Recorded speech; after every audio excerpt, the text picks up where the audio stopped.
everyone, and welcome to a spoiler review episode for Falcon and the Winter Soldier here from the Geek Buddy!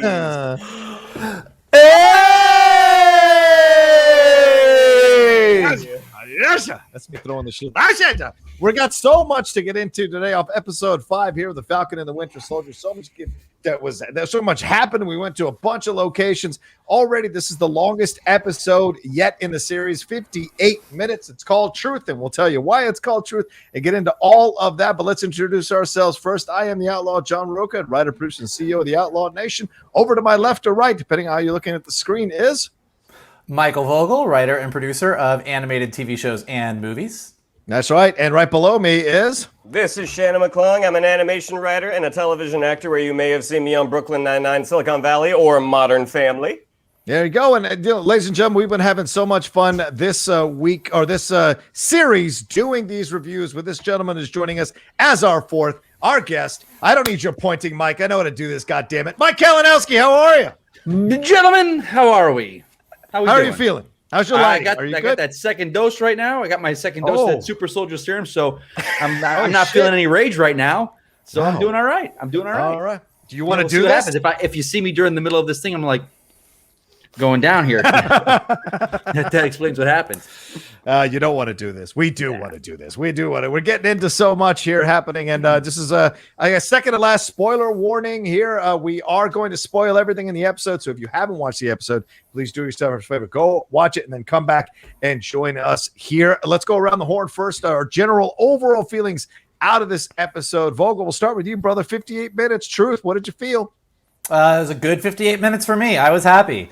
Between, as we talked about earlier, like the third episode was not my favorite episode of this series. I thought we were losing our way a little bit, but between last week's episode and this week's episode, I feel like they're coming in strong, and I'm really excited about the ending. There's so much to talk about, so many great, this was Sam's episode. Like this, we talk about it every week. Every week we're like, well, this was Sam's moment. But this really brought everything together in a lot of major ways. Really, really powerful episode. I could not have been happier. Yep. Shannon McClung, overall, what's your feelings walking away from episode 5 and getting ready for the finale? I really, really liked it. Like, I've seen a lot of folks online saying that this was their favorite episode. This was not my favorite. I think that's still number 4 for me. A lot of good stuff. Sort of the best fight that I think we've gotten with some of the best scenes that we've gotten. I was really looking forward to getting to next week's episode because it's like the pieces are set.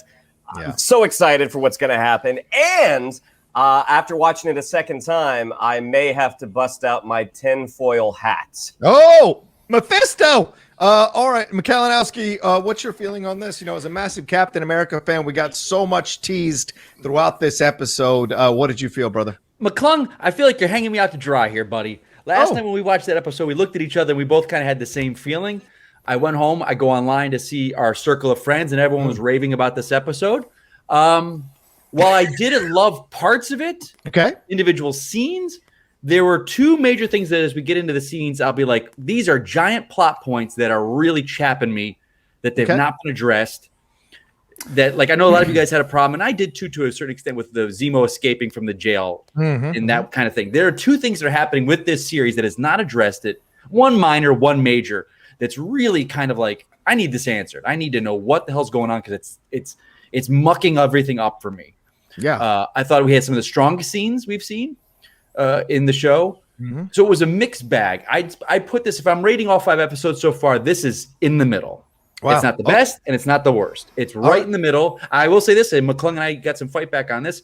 The Zemo, Bucky, Falcon, U.S. agent fight was better than the Cap, Iron Man, Winter Soldier fight in Civil War. Ooh, wow. Not for emotional meaning, but just the fight itself, hands down, much better. Strong statement. Okay. Yeah. So a lot I love, a lot I had some issues with. Okay, I'm sure we're going to get into all of that. I would say overall, I love this episode. This is my favorite episode of the series, except for one weird scene. I think overall, I love this episode, and I've got a couple of nitpicks, which kind of reinforce what I felt about episode 4, even more so. and we'll get into all of that as we break it all down. All right, final spoiler warning. We're going to spoil the episode, so turn back now. And if you don't turn back now, well, it's your SOL. Let's get into it. All right, it's called Truth. This episode, as I said, 58 minutes. Obviously, the name comes from the comic series Truth, Red, White, and Black that first introduced Isaiah Bradley a little under a decade ago. It was written by Robert Morales, illustrated by Kyle Baker, and we get the full story of what happened to Isaiah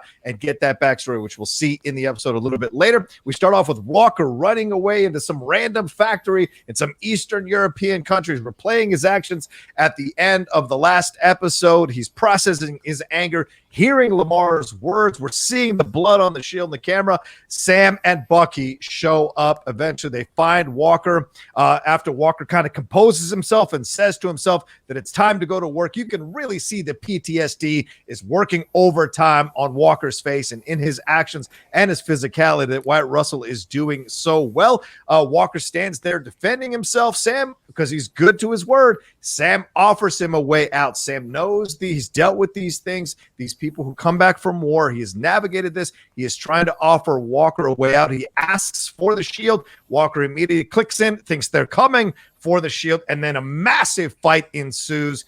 As Kalinowski just said, so many Captain America Civil War vibes going throughout this fight, even Bucky getting the shield at one point, which is a really cool moment.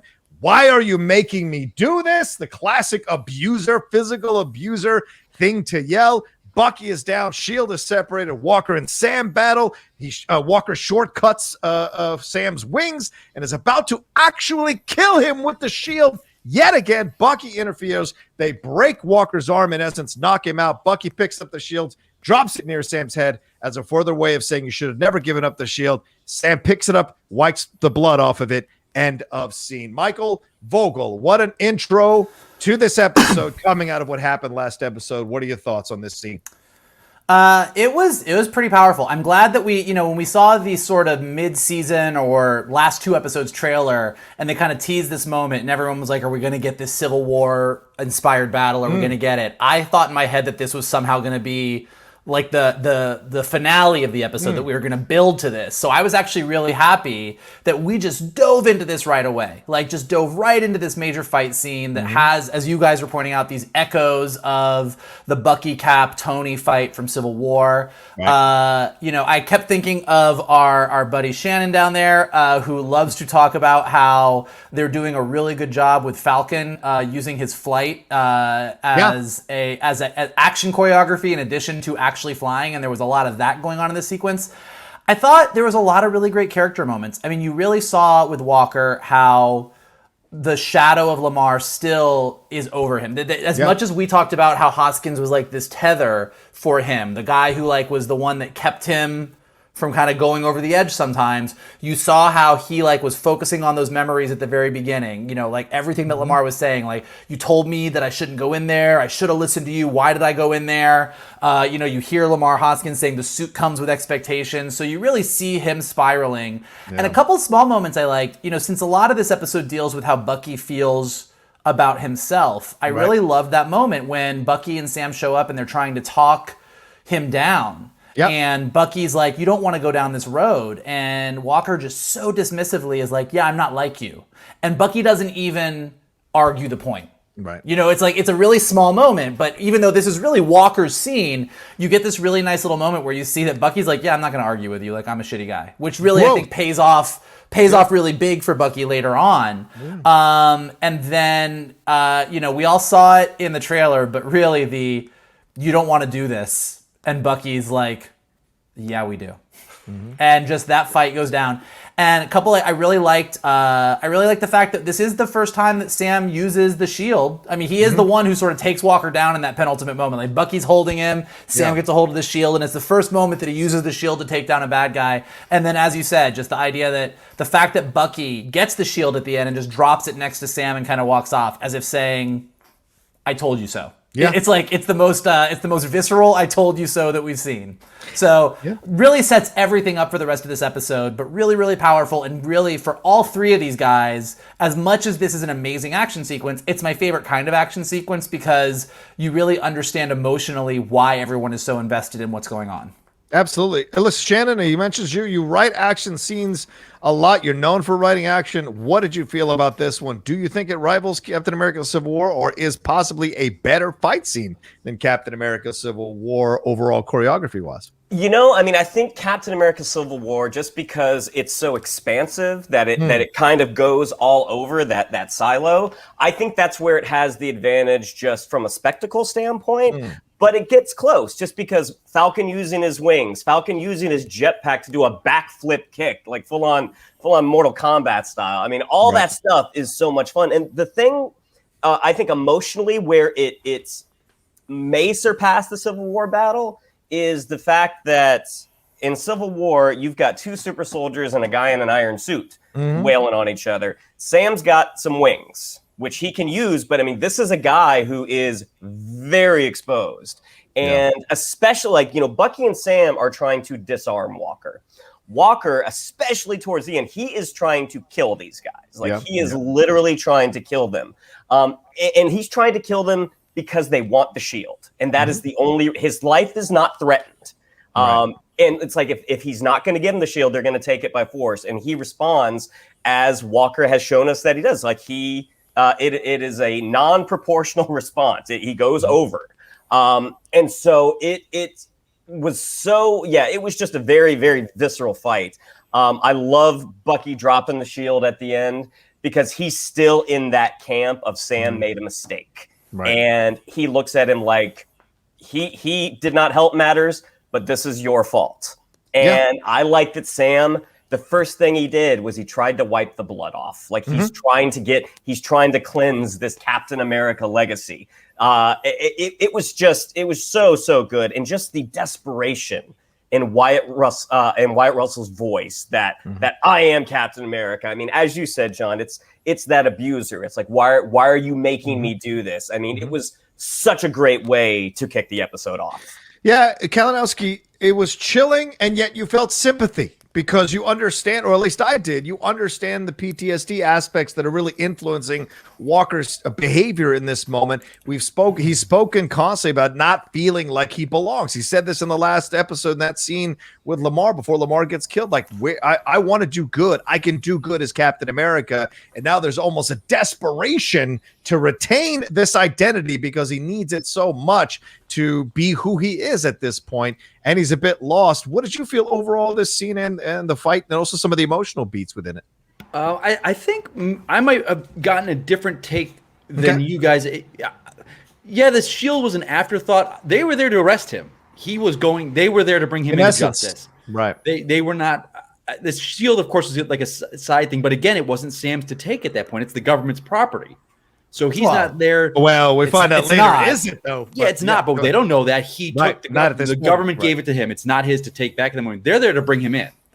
And they want to do it as peacefully as possible. Like, hey, man, you make like Sam. The fact that he's bringing back his survivor group that he dealt with back in Winter Soldier. Like this is the second time we've seen him going to this place of hey, soldier to soldier, man.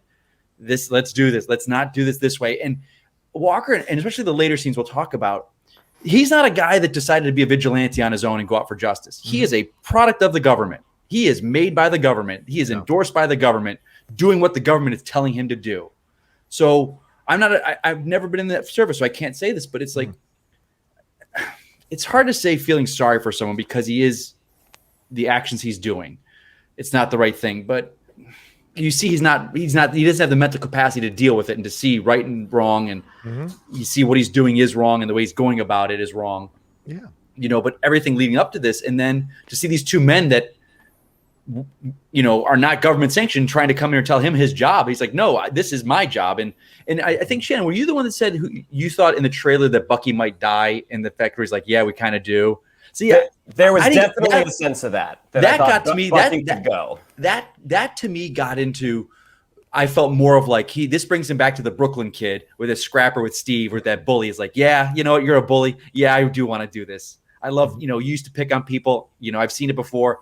We're going to handle this. Let's take the gloves off. Let's go at it, bully. Let's go for it, pal. In the sense that keep the government out of it, keep that shield out of it. I just want to kick your ass because you are a jerk. So I love that scrapper and Bucky, and that's the Brooklyn side of him.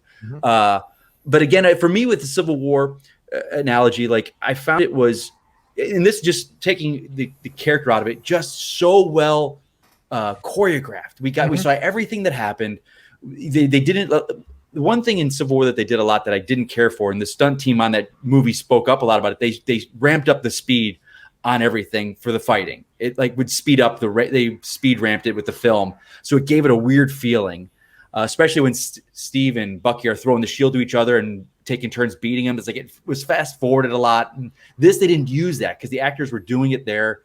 And like what Shannon said with the wings, like just so many unique ways that they showed him fighting. Yeah. And again, to start the episode off with that was such a great, you knew, it's like, oh, where are we going from here? If we're starting up this high, where do we go? I'm so on the fence with Walker, because there's a lot of people talk online loving him. But I think the feeling is they love him because of the character, not because of what he represents. Right. Do you know what I'm saying? Like, people love Voldemort. There's no ifs, ands, or buts that he's a terrible person. But you love Voldemort. You love what he does. You love seeing him. You've got him all over your shirt. You got Darth Vader everywhere. Darth Vader murdered children. Millions. And children in cold blood. But people love Vader. And I think when people are saying they love Walker, it's not – I don't know if it's because it's so tied to what is current day that they're not able to separate an actor playing a great character, and the character of Walker is a phenomenal character. Like any actor would die to play that role. Well, I think it stems from a feeling of betrayal, doesn't it? Like, thinking one thing and being conditioned to believe one thing, and then you find out that there's a betrayal here. How many people have been blindsided by people lying to them, corporations lying to them, bosses lying to them, companies lying to them, and things of that nature? So in a way, although Walker's doing some terrible things, you can create a sliver of sympathy or understanding, at least, for where he's at mentally and what he's going through. Yeah, and especially we'll talk about, that's fair. In a couple scenes from now, we'll talk about that's a great scene with him. Yeah. But yeah, so that was my thoughts on that one. Great scene. Great way to start the episode. Michael, you want to chime in with something else? Yeah, well, no, I was just gonna say. I mean, and look, I think John Walker is an amazing character, and I like that they've made him as complicated as they've made him. There's a little bit of a difference. Like when people love Darth Vader or Voldemort, I mean, you're picking two of the most blatantly evil people in literature. I think with John Walker, they've made a great effort to not make him a Darth Vader or a Voldemort. Like Darth Vader, until we get to prequels and Anakin backstory, for the original trilogy, he's like straight up bad guy until the very, very end. And Voldemort is straight up pure evil throughout. So the people that love those characters, I always love the bad guy's super cool. I think with Walker, it's not I love the bad guy because the bad guy is awesome. It's I love this bad guy because he's really, really, they're working hard to not make him blatant, racist, over the top, stereotypical, what we think of as conservative, right wing. Like they actually are trying to give him shades so that you go like, look, you're still horrible. You're a bad Captain America, and you clearly have no business doing what you think you need to be doing right now. But we do feel this sympathy a little bit, and we do at least say it's kind of sad. Your story is a sad one. Yeah, and it's funny to see the reverse, right? Because I mean, it was Bucky and Cap versus Iron Man. Now it's Bucky and Falcon versus Cap. So it's just interesting, kind of switching of positions and what have you. Everything that's or it's kind of Bucky and Cap, or the Cap that should be. What I mean? Like it's kind of like Bucky and the should be Cap fighting the other Cap. Well, right now, yeah, that's fair. It's still Cap officially for right now, but certainly, yeah, you could see it that way for sure. Sorry, John, but just one thing, and also the last time Sam lost a wing, it was from Bucky. Yeah, right. Good Soldier. Yeah, and there's a symbolism in Captain America taking the wings off of Falcon. This is exactly what Steve Rogers was in essence doing by handing him the shield, saying, you're going to be Captain America, lay down the wings, be Captain America. Here's another Captain America in a more forceful way, taking the wings off Sam. So it's just interesting symbolism here, signs pointing towards Sam becoming and embracing Captain America. All right, let's move on to the GRC. They're conducting raids to find Karli. Torres is back having conversations with Sam here. Bucky shows up. They have a quick exchange. Then Bucky leaves. He mentions that the higher-ups are taking jurisdiction after the Captain America incident. We go back to Karli. Karli's being helped by people all over the world is what Torres says. She's in the wind. Torres says all they can do is sit tight, wait. Sam takes the shield, leaves the wings with Torres. Sam says, keep them. Kalinowski, Torres becomes Falcon. Is this the official, in essence, kind of underhanded passing off or underground passing off of the wings to Torres to become Falcon for a new Captain America, maybe? I mean, that the writing's on the wall there, but right. You know, we haven't seen this kid with technology pretty much. I'm you know, it was a nice passing of the torch. Like, okay, that's where that's going. Will this pay off eventually? You know, of course it will. How will it pay off? Who knows? But it was nice to see him, Sam, with that. Like, and that, what was the line? There's nothing to do but wait until you don't wait. I forgot what it was. What a great line, though. And Sam's just like, oh, yeah, good point. But they were officially kind of benched. You know, him and Bucky were like, okay, you had your shot. It ain't working. Just sit this one out. But it was nice to see Torres back in there. So he kind of got a little sidelined for a little bit there. But again, there was no point up until this point of him showing up. Oh, agreed. But it was nice to see him in there. And that's what Marvel does so well. They world build so well where we might not see him for a couple of years, but that's what he's doing now. Yeah. You know, with those wings. So it was nice to see that. So it was a nice little kind of a palate cleanser. It was a nice little sorbet after that meal we just had there to kind of cleanse our palate. Yeah. Fair enough, Shan. Yeah, we get it very clear. Just like we saw in the first scene, we get the understanding that all three of these guys are going in certain directions. We also get Torres telling us the government is now going to be a little more of a player in this situation going forward. What did you think of this scene? Yeah, I mean, I think the line was, "There's nothing to do until there's something to do." It's like that's a great line, and it's interesting that Sam and Bucky have been sidelined by the government because not because they did anything wrong, but Big Brother now has to come in. That this new Cap, who is an extension of that group, has gotten out of control. So everyone's sort of involved with this disruption. It's like, all right, everybody have a seat. I love the fact that Torres is going to become Falcon. I mean, back in episode 1, when he's watching Sam repair Wedwing, like he has notes, he has thoughts. And so the fact that Sam leaves that tech with them, I doubt Torres is going to show up in the next episode as with a set of wings. Interesting. If he were to, it would be a quick, brief moment because I think the spotlight's going to be on Sam and Bucky. But I really like that guy who plays Torres. It's Danny Vasquez, right? Yeah, Danny Vasquez. Yeah, I really like that guy. I hope we get to see him again soon. Yeah, I like his coming in and out. Whereas in other characters, like I felt with Lamar, I feel like Torres is a little more fleshed out than Lamar was, in my personal opinion. So I don't seem to mind this situation because it was very clearly established from the beginning the relationship between those two and the communication between those two in that opening scene, the first episode. Mike, what'd you think of this scene overall, Vogel? Yeah, I mean, look, I think you guys hit the important stuff. It's mostly just an information scene. It's an exposition scene. We find out that the GRC is rounding up refugees, which...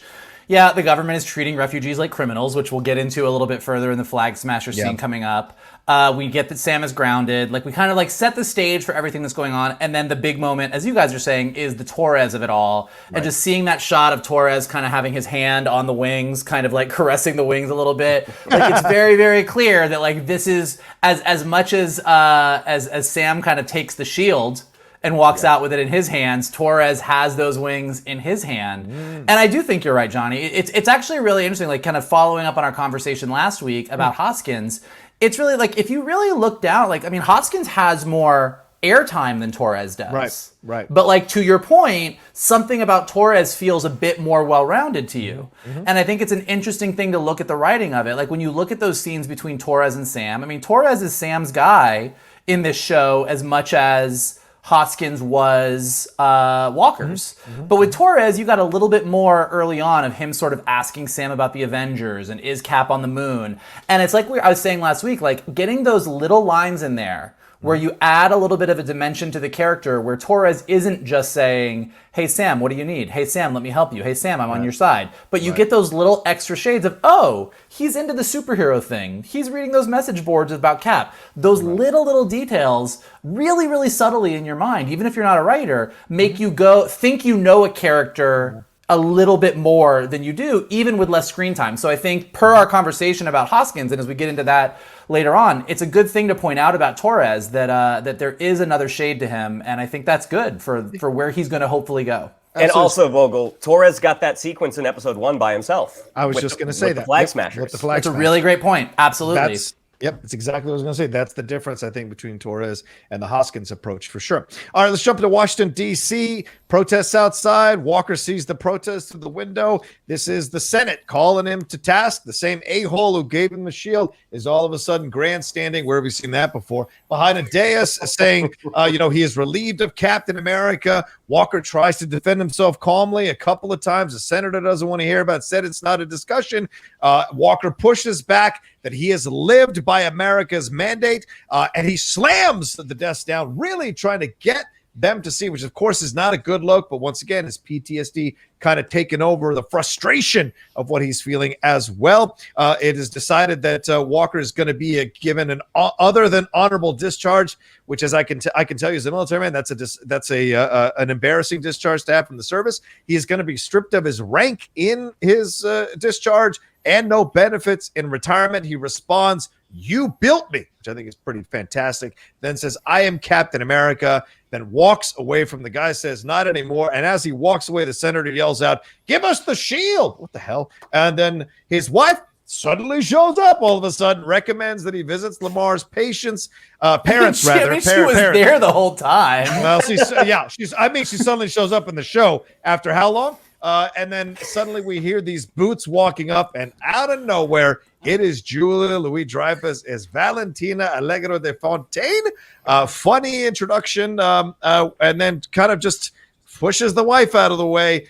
When the wife asks who she is, she ignores her, states that he was smart to take the serum, Walker that is, and she reveals that the shield doesn't really belong to the government and says to him, "I will be in touch, and you'd be smart to pick up the phone." So, Shannon, I go to you for this scene first. I got some real strong thoughts on this one, but please go ahead. I actually really liked this. I'm a big Julie Louis-Dreyfus fan. When she came in, I immediately was just like, "Oh my gosh, Selena Meyer is part of the MCU now." Felt that way. I definitely get the. I get the critique that she was very Selena Meyer. I did enjoy the scene.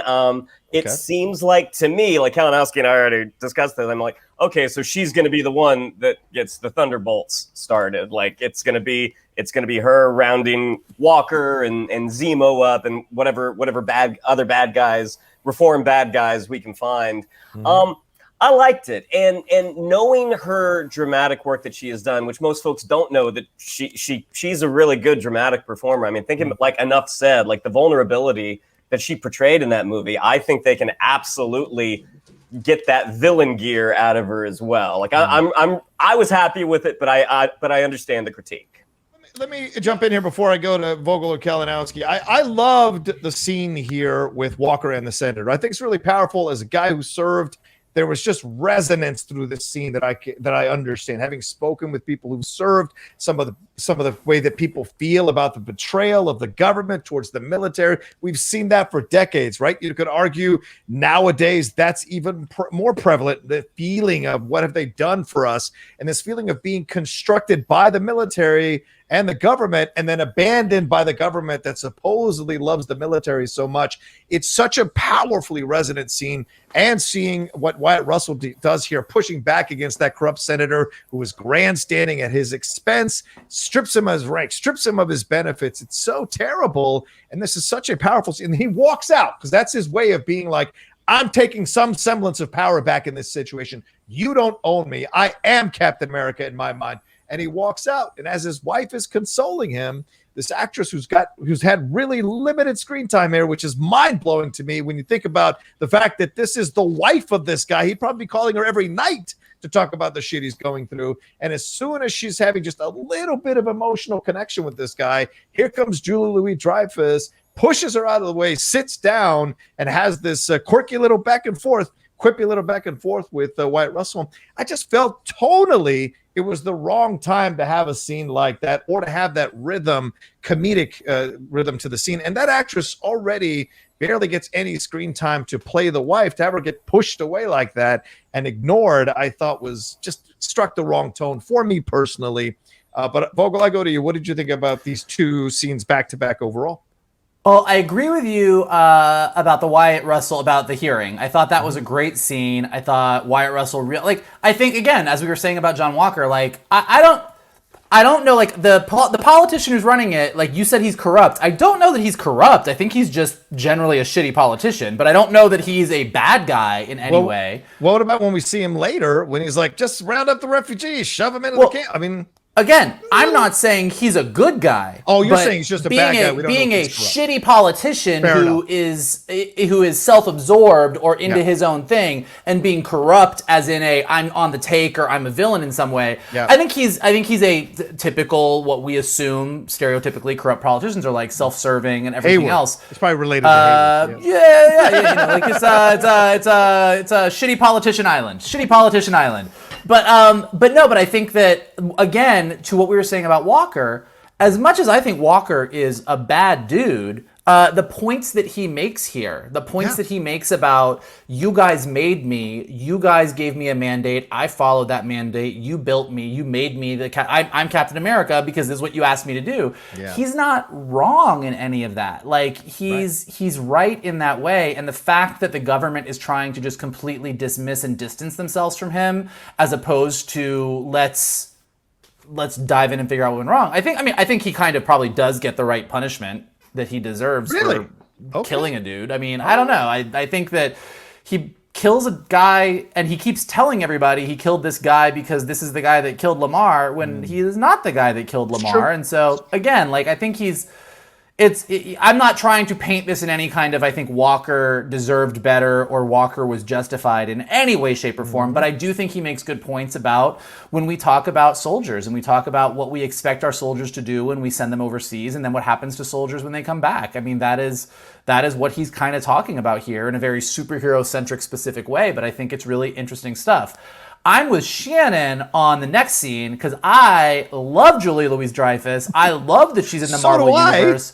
Well, but I also think that... I love her as an actress. Yeah. But I love her. I'll say, like, I don't think that she's Selena Meyering all over this scene, because Selena Meyer is a fuck-up. I think she's Julia Louis-Dreyfusing all over this scene, the same way that Catherine Hahn all over WandaVision, but I think that's to Marvel's benefit. I think that having these actresses come in and bring their A game to bring a different shade to who these characters are going to be in the MCU really makes them stand out in a really different way. I mean, for those that don't know, I mean, from the comics, like Contessa Valentina Allegra de Fontaine, as in addition to having the longest fucking name ever, she's a former SHIELD agent. She dated Nick Fury at one point. She's a Russian operative. And Captain America.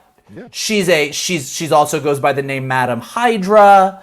So there's a lot that they could potentially be doing. They originally, apparently, she was supposed to show up first in Black Widow. She may still be in Black Widow. The Russian operative part might play a role there, but she's clearly here to be sort of the anti-Nick Fury. She's clearly here to do her thing. And I think having her come in and play this in a Julia Louis-Dreyfus, I'm kind of super badass and dangerous, but I'm going to be kind of funny and I'm going to be fast talking. And I think even to your point about Walker's wife, look, I understand where you're coming from, and I think it's a shame that this actress didn't get an opportunity to do more. I don't think in these 6 episodes there's a lot that she needs to do, and aside from the scene, I don't need Walker to call her every night in episode 3 and 4 and say, hey babe, let me tell you what happened today. I think that would be kind of a wasted scene space. It's like just page length that you don't need. But that's just me, like saying, like, I don't know where that gets us eventually. And I think that the way gets us that to understand him even more. That's the thing. But a little more connection and sympathy to him. And we go down the Killmonger route, or we get a little more of a well-rounded thing. But all 4 of us are sitting here bending over backwards to talk about how even though Walker's a bad guy, we're all sympathizing with him. So it's not like that's not happening already. Yeah. So we're all saying that we're sympathizing with Walker. We think he's a really nuanced character. Wyatt Russell's doing an amazing job. You're saying that adding a call in to the wife and a check-in might make us sympathize with him more, but that's already being serviced. And I get it. Is all I'm saying. And that's totally fair, dude. And I think my point is more like, why introduce him? Why even give her a wife? Why give him a wife? Why? If you're not going to flesh it out, give it some kind of integral part to the show. Well, then why are you doing that? It just doesn't make sense.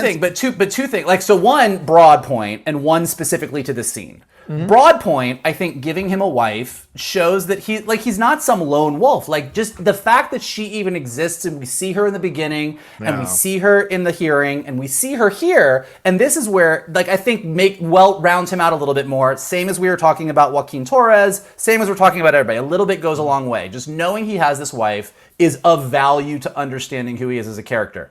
Specifically in this scene, they use her really interestingly. Yeah, she gets ignored and pushed to the side by Julia Louis-Dreyfus, but that's intentional. Of course. What she says in this scene is, take this one step at a time. Don't freak out. He comes out, he's like, they don't know what it takes to be Captain America. They don't know. And he's spiraling. She's there. She's the lifeline. She's the emotional connection that says, you need to go see Lamar's family. You need to take this one step at a time.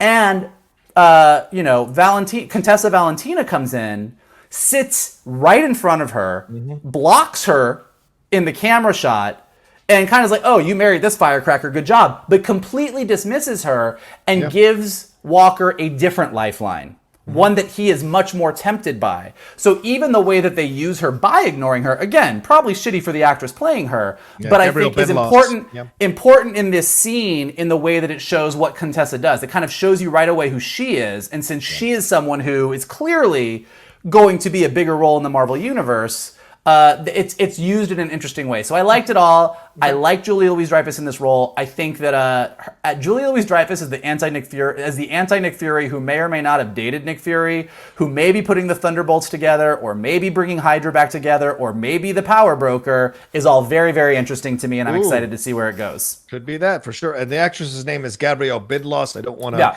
not mention her name like I made the mistake of doing last week, which I apologize to everybody for Lamar Hoskins.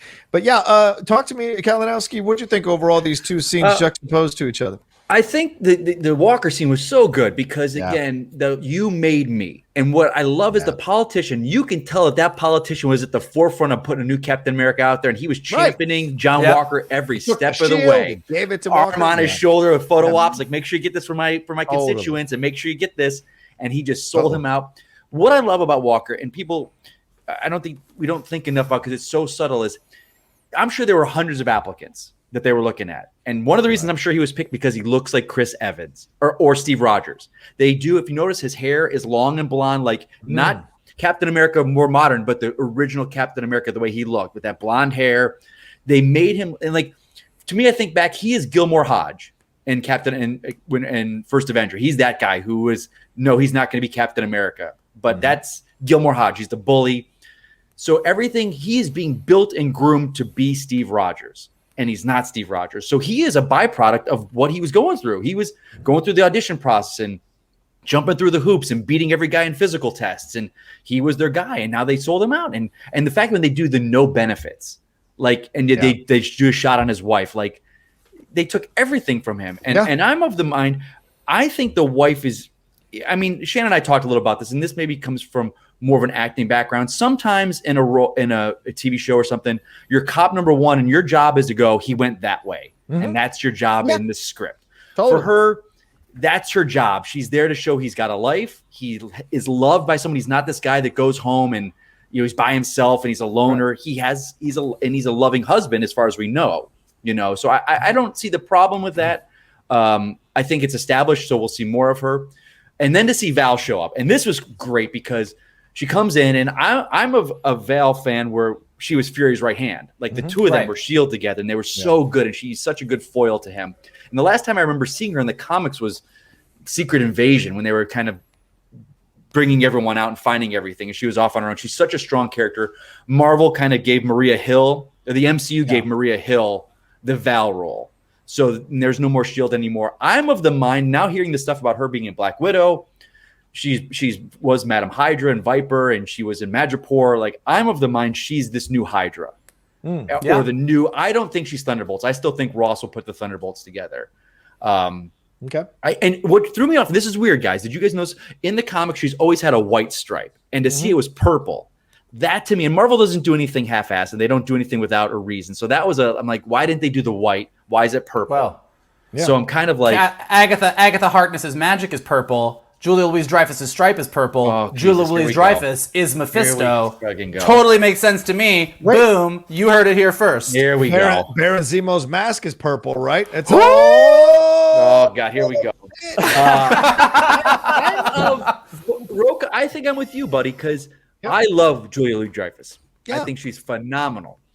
There is a comedic thing that came with it that I think undercut the tone of the scene. That I was kind of like, oh, this is. I'm trying to like it. It's almost a Thunderbolt Ross and Blonsky scene in Incredible Hulk, where he comes in and he's like it felt like that, but. And again, it's a different shade, and they brought this actress in because she brings so many different shades, and it's different than what I was used to. I think I felt a little jokey. It felt a little jokey, and I'm with you on that, Rocha. And I think I know she plays drama so well, but I know, like in Vogel, you said, like Catherine Hahn, it's just the actress was bringing the actress, and that's what they're hired for. You know, you want the actress, you want what she brings. They probably, you know, I'm so. There's so much that has happened with this being pushed. McClung and I were talking about this because I don't know, we haven't talked about this on the show, but the fact that there was a whole storyline of the Flag Smashers using a virus and unleashing a virus that's gone. And that explains a lot with this show. Yeah. Like, why does this happen? For the vaccine, what happened? So to know that she was in Black Widow, which would have been May 9th of last year, we would have been introduced to her. It wouldn't have been a surprise cameo per se. It would have been like, we didn't know she was showing up, but more pieces would be fitting together. So I'm very fascinated and curious to see, does this change? Was she part of the Red Room? What's going on? Just looking at the sequence, and look, Kalinowski, you and I have had our disagreements in the past about some of the humor in Marvel. This is one of those moments where I agreed with you, where I feel like the Marvel goes a little too far. These boots aren't made for walking. You're rich off your mind. You're a spy. You're gonna wear boots that aren't made for walking. Like it just doesn't make sense. The dumb. It was a weird. It just didn't make sense to me in this moment. I'm with you. I think a more serious approach with the maybe one or two barbs would have made more sense to me. Plus, who the fuck is working intelligence in this universe? Because this guy, she could just walk right on it. They don't know who she is. They don't know where the shield is. Who is working intelligence in this universe? I want to know.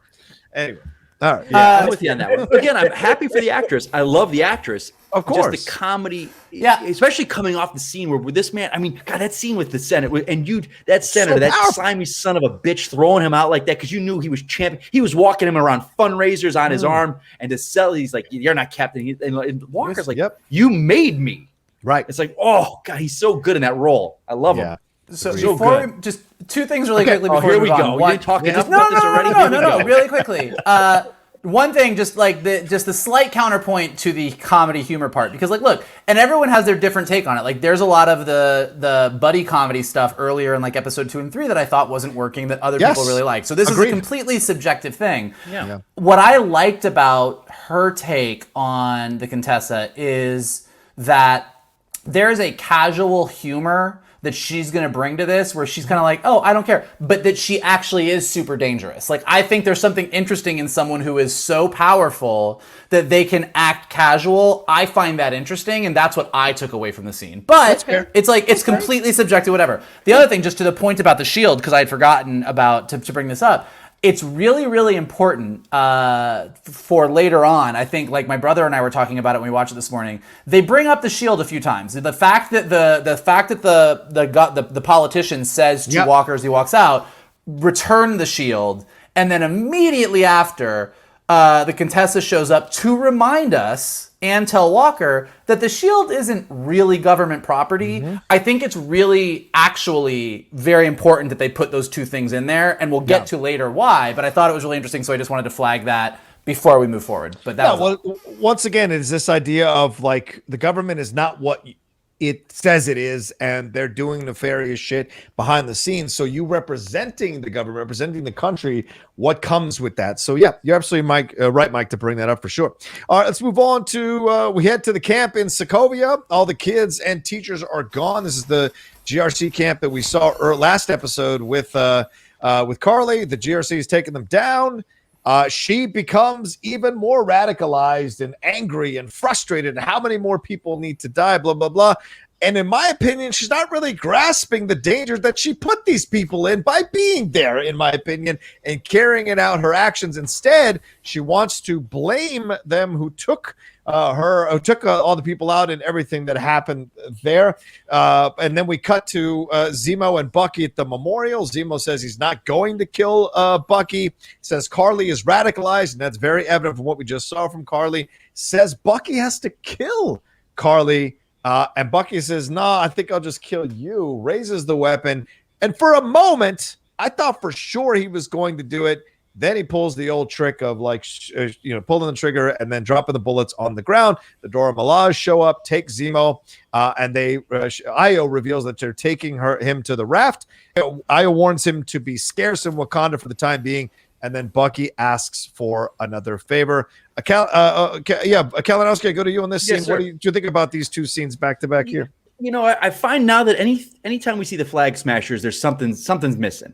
We're something's like. I don't know validation, the reason. No. It seems like they're the threat of them and what their end goal is. Like it seems very. I don't know what's going on, but now knowing that a major plot was cut, I give more leniency to it. But I'm still like, okay, what's the end goal here? You don't have the super soldier serum anymore. We've never that threat of the power broker going, I'm going to kill you. Right. I'm coming for you. We've lost that. Like that whole where's the dread impending doom. The dread. Thank you, John. Is gone. I've lost that. Which I remember that. Remember she was terrified on that phone, and they came for her in that one scene. You're like, that's gone. So I'm like, I have to give some leeway because I don't know what they're dealing with and how maybe they had to cobble scenes together. But again, she's not grasping her actions. Not. And you've killed people, so you're this path is set for you. But then the Zemo scene. Oh man, like just the two of them together and Bucky, like, and Zemo, he didn't flinch. Like he's like, oh, when he clicks the gun, he's like, oh, you were going to kill me, and he's kind of in his head is like, yeah, okay, I deserve that. You're going to kill me. Fair enough. Fair play. To know Bucky, I'm curious that he did pull the trigger. I mean, he knew the gun wasn't loaded, but it's fascinating that he was the one that put him through it, and Bucky was his pawn. And Zemo said, I think it was last episode, like nothing personal. You were a means to an end. But Bucky is a means to an end for everyone. And this guy is sick of it. He's like, I'm not your means to an end anymore with that gunshot. Like, no, I'm my own man. You don't control me anymore. So it was a puzzle piece for Bucky that we build to later on the scene, which for me worked so well of him breaking free of all these people that have tried to control him his entire life, every step of the way. Yeah. The Dora Milaje showing up was great. And this is where my first kind of issue pops up. Okay. Where they were like, we're taking him back to the raft. Why wasn't he in the fucking raft from the fucking beginning? Oh, I'm sorry, I'm swearing here if you need to beep that out. Why the hell wasn't this mastermind that disbanded the Avengers not in the fucking raft from the fucking beginning? Like, I'm sorry. And McClung had said something. He's like, well, the blip happened and maybe the people weren't around to put him in it. I'm like, no, this man should have been in that fucking raft from the beginning. And I know because the raft is a prison you cannot break out of. Steve broke people out, so it is breakable to have people come out of it. Sure. I know from a story point to have Falcon and Bucky visit, and then he breaks out. They're branded as criminals then because there's no one else that did it. Right. I get that. It's lazy to me. He should have been in the raft from the beginning, and it caused me an issue from the beginning. It was a reason that whole prison break was ridiculous. We've all agree on that. Yeah. But now he's going to the raft. Thunderbolts might happen. It makes sense where he's going there. But for me, it was just like when it happened on screen, I was like, why wasn't he in there from the fucking beginning? Fair enough. But do you guys feel I don't think he's coming back for this next episode. I kind of feel it was the Dora Milaje with him a little convenient. Do you feel like, well, we got to wrap him up real quick. Here we go. We're taking him back to jail. See you, pal. Got to go. See you when we see you. I'm like, something happened. Like, you were the main. Yeah, I'm missing something. I feel like you guys will extrapolate, right? I mean, I'm missing something, aren't I? Yeah. But go ahead, Mike. Go ahead. Yeah, I'm sorry, guys. Look, I think that. So I think, like, let me just go through this real quick because I think that I agree with Kalinowski actually on the flag smashers of it all. Yeah. I think that the weakness of this show, and I am sure that the showrunner and everybody probably are super frustrated by this. Yeah. Is that the Flag Smashers story got a little gutted because they didn't want to have this big virus story during a pandemic, which I get.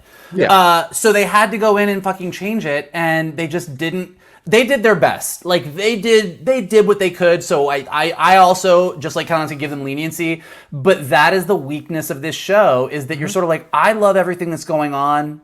What are the Flag Smashers doing? Yeah. And it's because we had to take out what they were doing. Like that's clearly what the issue is, and they did their best. And so I think that that's really, really clear in this. I also do, though, on the plus side, I did like in that Flag Smasher scene the fact that Karli is so sort of radicalized. She says, they're not going to stop us unless we make them. Yeah.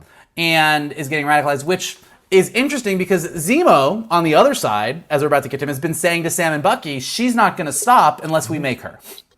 And you sort of see, as Sam is trying to find this middle ground with everybody and kind of empathizing, you see Zemo on one side saying, you've got to kill Karli. You got Karli on their side saying, we got to kill people to prove to them.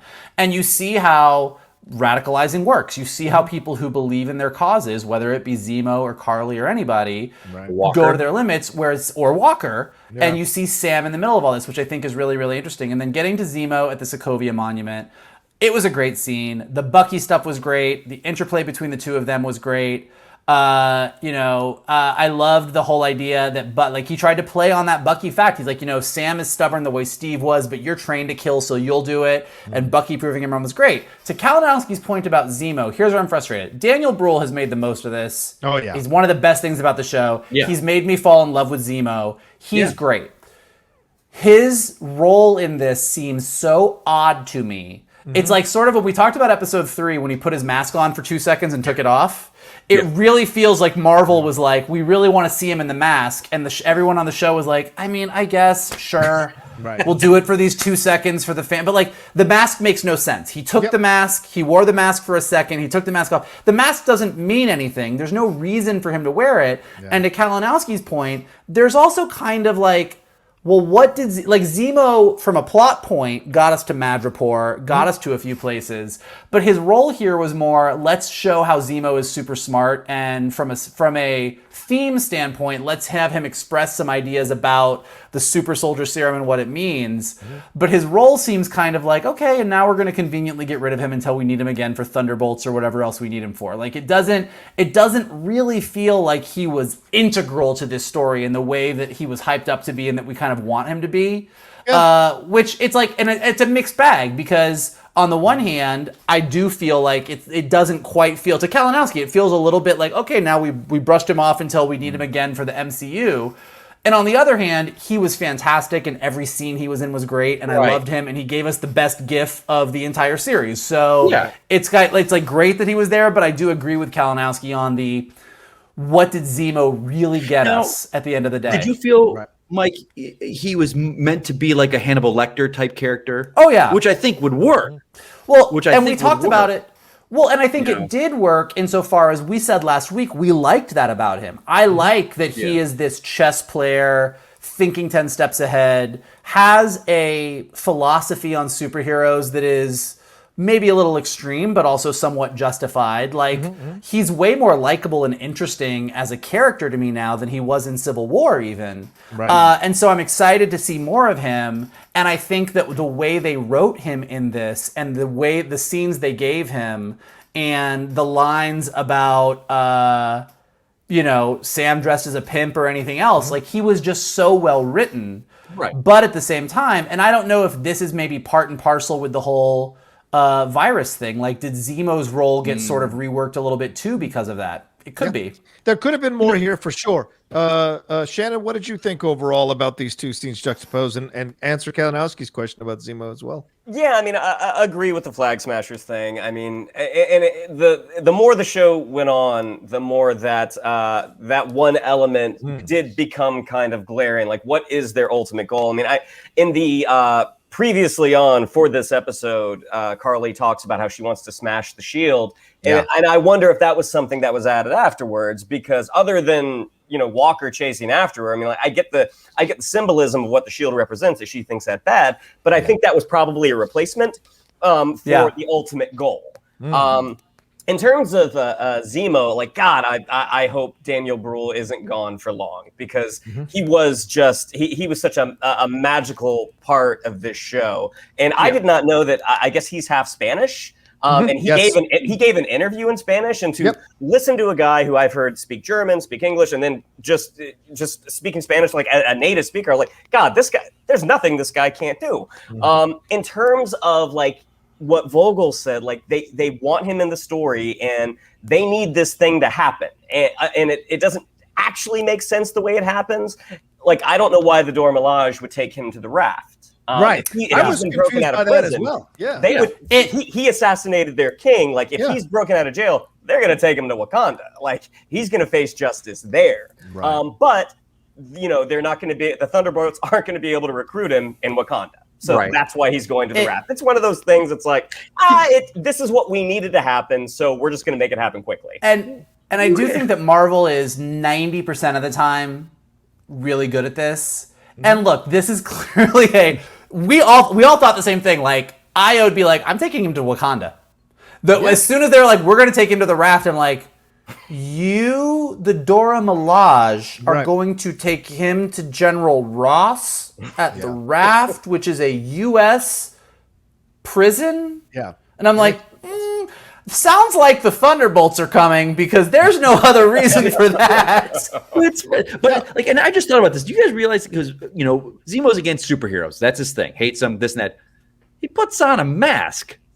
Yeah. Like, it's a disguised superhero thing. Like, well, we never really talked about, like, and I get it for the fans. I get it for the fans. I think that it would have cleared up so much of convenience if in Civil War, when they were showing those scenes of him as Echo Scorpion and the black and whites, like one of them was him in a mask as part of with his team. If they would have just done that, problem solved. Yeah. But I digress. It's cool to see, but it felt like I think the mask was flame retardant. Because that was the only time he put it on. There we go. But like, look, I do think what we can say is like props to Daniel Brühl, because for all the inconsistencies and the little nitpicks that we're picking out about this, like, I'm glad he was there, because fuck if he didn't make it entertaining. Like, he did. Yeah. He's owning this role so well that this is now who Zemo is for me more than Zemo in the comics. Like, this is like, I'm like, I like this take.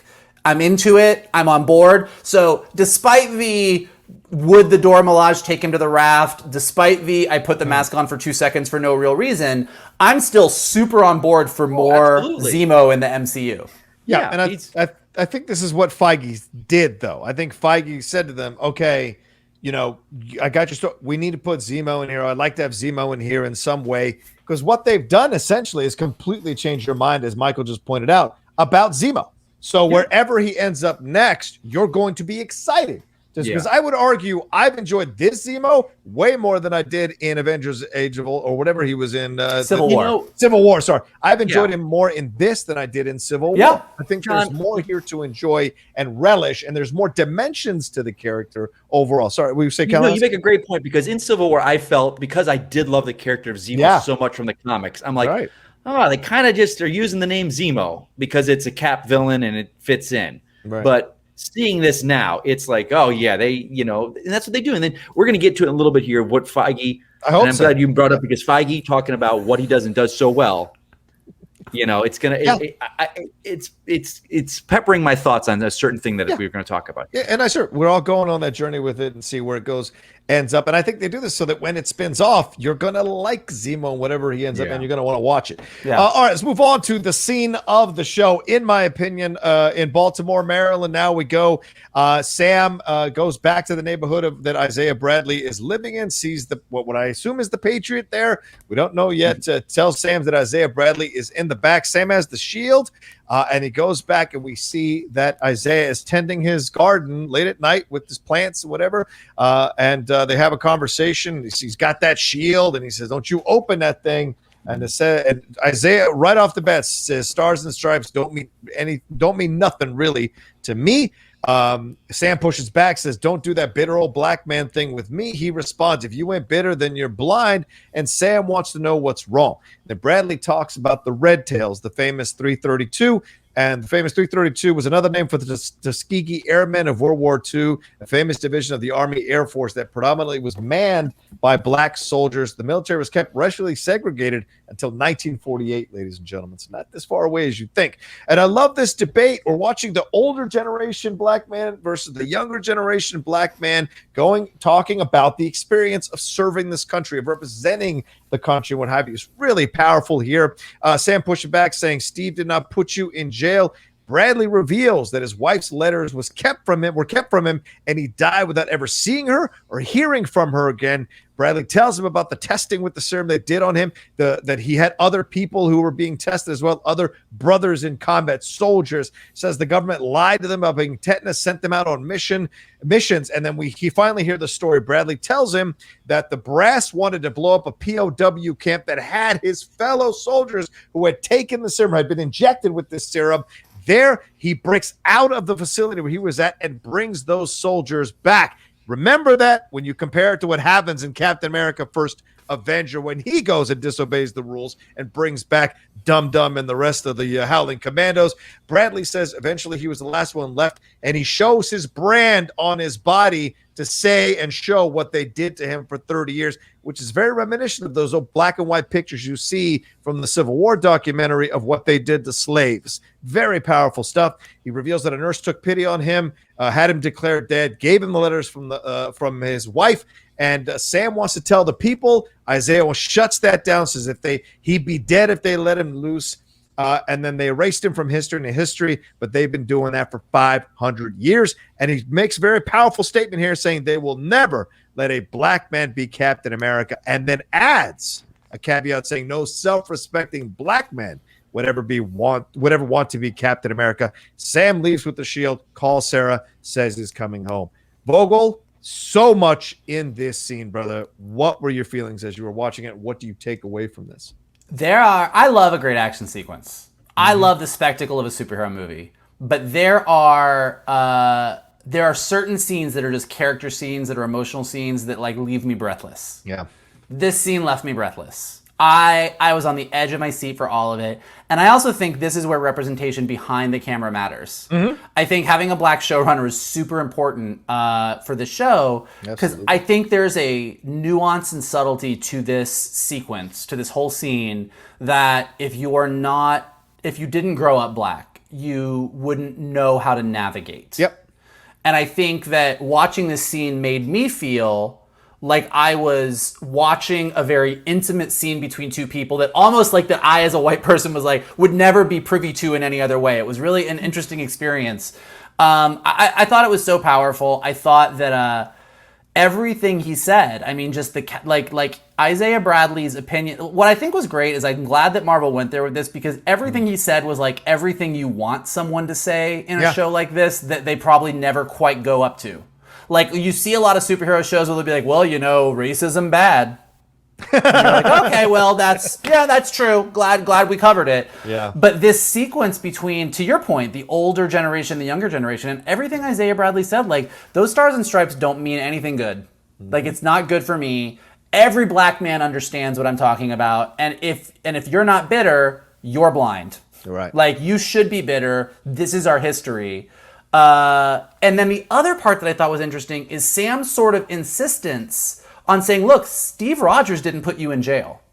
That Sam goes into this scene with an assumption that's like, well, if you went to jail, there must be some reason. Right. Must have been a reason. There's got to be something that happened. Right. And then when you hear the story, you nailed it, Johnny. Like, he went to prison for doing the exact same thing that Steve Rogers did in Captain America. Steve Rogers was told specifically not to do something, went and rescued his boys, and was a hero for it. Isaiah Bradley was told not to do something, went and did it, and spent 30 years in prison. Because the government was afraid of being found out of the shit they were doing. So they put it very, very clearly on what that was.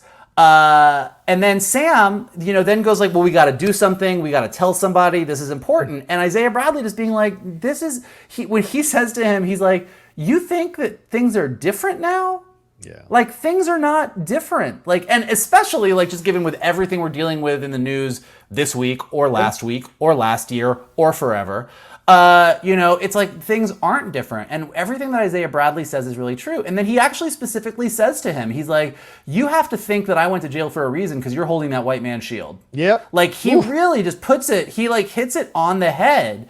And so you really, and then to your point, the line of the scene is they're never going to let a black man be Captain America. And even if they did, no self-respecting black man would do it. It just puts it right in Sam's face. I mean, that's a lot to put on Sam, but the way this show has built us to this moment, to lay all of that on him, to show exactly why this decision was so hard for him. So that at you go back to the very beginning when he's like, I'm not taking the shield, and Don Cheadle coming up and talking, Rhodey coming and talking to him, all the way up till now, a lot of things that I kind of thought were maybe going to be subtext and not said outright, Isaiah Bradley came along and said them outright. So it was great. It was awesome. I loved it. I loved the whole scene, and I think it really set the stage for like where Sam is at. Yeah, and for all the love we give to Daniel Brühl, we should also give some love here to Carl Lumbly for the incredible weight and gravitas he brings. You can sense the pain in that man's voice and his physical movements. And you're right, Mike, having a black showrunner is so powerful here to show the scars, to show this conversation. This is a conversation that happens in the black community generationally, right? Oh, I didn't go through that, this, and there are other people who really understand it, research it out, and they carry the weight of it and the understanding of it through their lives. Shan, thoughts? Sorry. Let me go to Kalinowski on this. Kalinowski, how close is it to the comic truth? Red, white, and black, the stuff he's talking about. Is this basically ripped out of the comics? What were your thoughts on this? Well, it was. And of course, Falcon is not a part of that. And this is a whole, it's almost kind of like not a retelling, a new version, like what Marvel does, the MCU does. It takes the best things they love and molds it to fit their storyline. Right.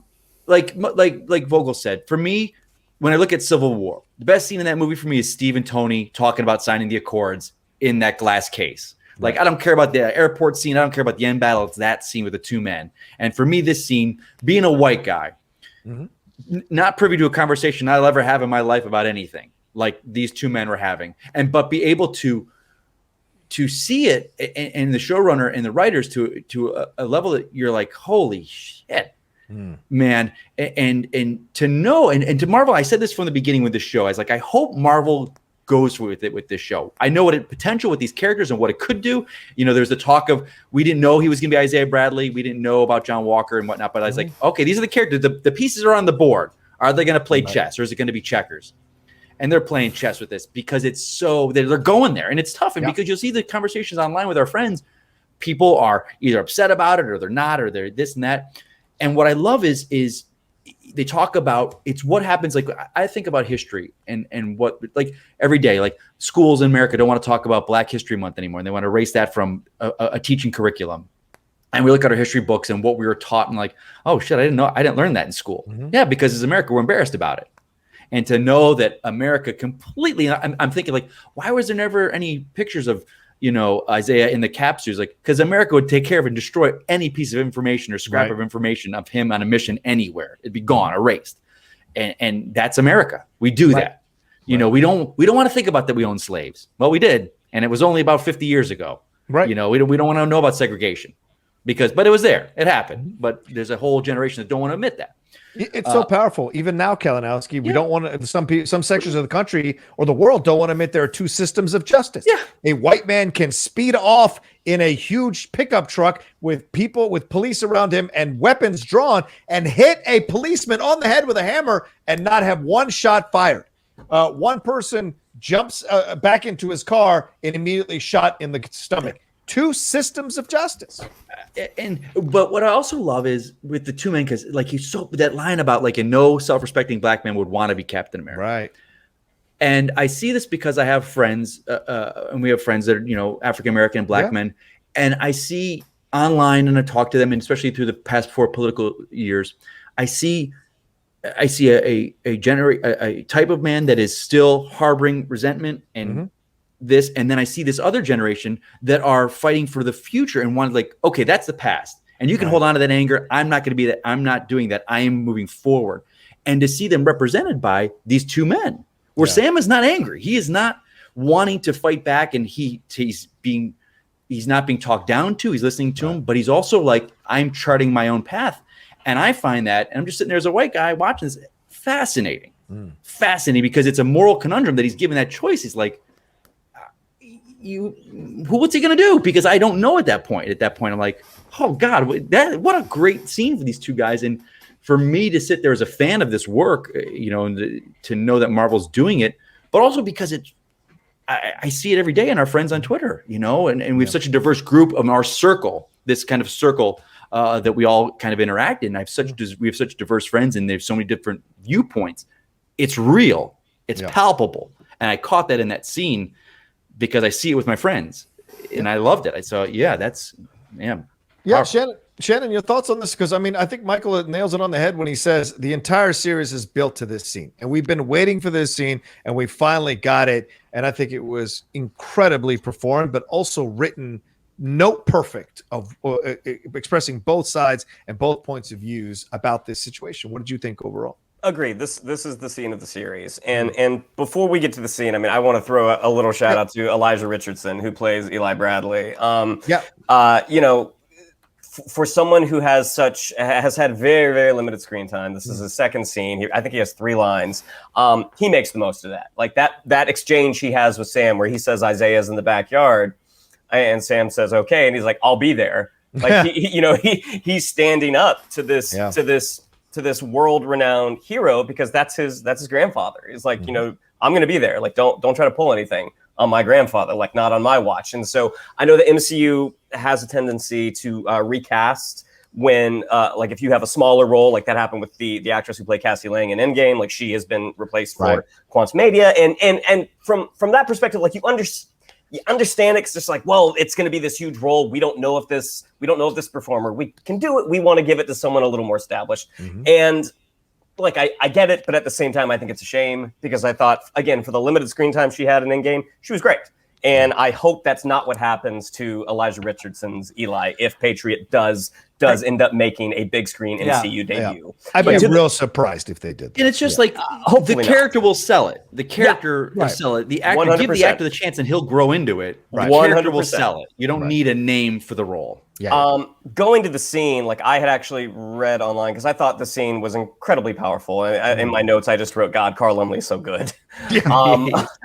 Someone had written in an article about like, God, I would really love to have seen a flashback. I would love to have seen footage of Isaiah, rescuing his teen. And at first, as an action guy, I'm like, yes, let's see that. But then watching it again, the pain in Karli Lumbly's eyes, I'm just like, I don't think any action scene could outdo what he's doing right here. I mean, I know Vogel talked about the intimacy of that scene. I mean, this is a conversation that, people like us we're not going to be privy to. And how close the camera was on Karli Lumbly. So you're capturing every little bit of pain that he's allowing us to, what, like he's probably shared more with Sam than he has with anyone in a long time. Who knows if he's sharing everything. Just a super, super powerful scene. And, the whole series has been people giving Sam advice, saying to Sam, this is what you should do. This is what you should do. And to see that Sam is going to forge his own path. Just an incredibly, incredibly powerful moment. And going back to watch the series again, I like to watch it. I like to skip around and find the scenes that particularly hit me. This will be one that I revisit often. It's great, Shannon, absolutely. And another resonant comparison is here.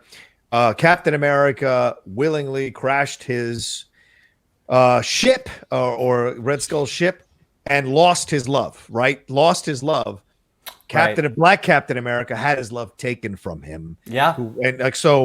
this is the difference here, right? One, it does it in a noble way, and we hold on to that, and we got the end game moment. Here is Carl Lumbly as Isaiah Bradley to say, I was Captain America too, and I had my love of my life, my wife, taken from me. In essence, they crashed my ship. They stopped me from being able to be happy with the woman I love because of what they did to me. So there's so much here that is just resonant, and we see it now in the Black community and the Latino community. The fears of taking this vaccine, the fears of being a part of this stuff. This is where it stems from. This is what people bring up of an older generation, which is why they have mistrust about the government. So powerful. Absolutely. All right, let's move on here. Sam is back with his nephews talking about selling the boat. Sam and Sarah talk about what they're going to do with the boat. Sam calls in some favors because his family, apparently, these people around town owe his family some favors. They step up and they help with repairing the boat, and all these people show up. Bucky shows up himself and drops something off from the Wakandans. What's in the case? He fixes a gas leak. What's in the box? What's in a box? Bucky and Sarah share a flirty moment, which was really cool. Then we get a let's work on the boat montage, set to some pretty awesome Southern music there. And symbolic, if I can say that, because obviously they are both working on repairing themselves from broken stuff from the past in a way. And they discuss about what to do with Karli. Bucky stays in town. But still, they don't open the case. So what do you guys think of this as well? Well, actually, let me throw in the other scene too, so we can talk about all of it. Later on, after this sequence, we get another scene, but I'll circle back to it. Sam's nephews are playing with the shield and wake up Bucky. Sam and Bucky are on the boat again. Sarah clears them out, claiming that the water pump is not the issue. And we go to the iconic scene from the trailer where they are playing with throwing the shield and training. They talk about the weight of a black man being handed the shield. Bucky apologizes for being on him about it. Also reveals that the shield is the closest thing he had left to a family. Sam says he understands, but Steve is gone. Sam tells him that Bucky has to stop looking at other people to tell you who you are. The nightmares mean to him that the Winter Soldier is still inside him. That's what Bucky reveals. And Sam says, you ready for some hard truth? You want to climb out of the pit? Then do the work. Don't go after the people who helped you as Winter Soldier.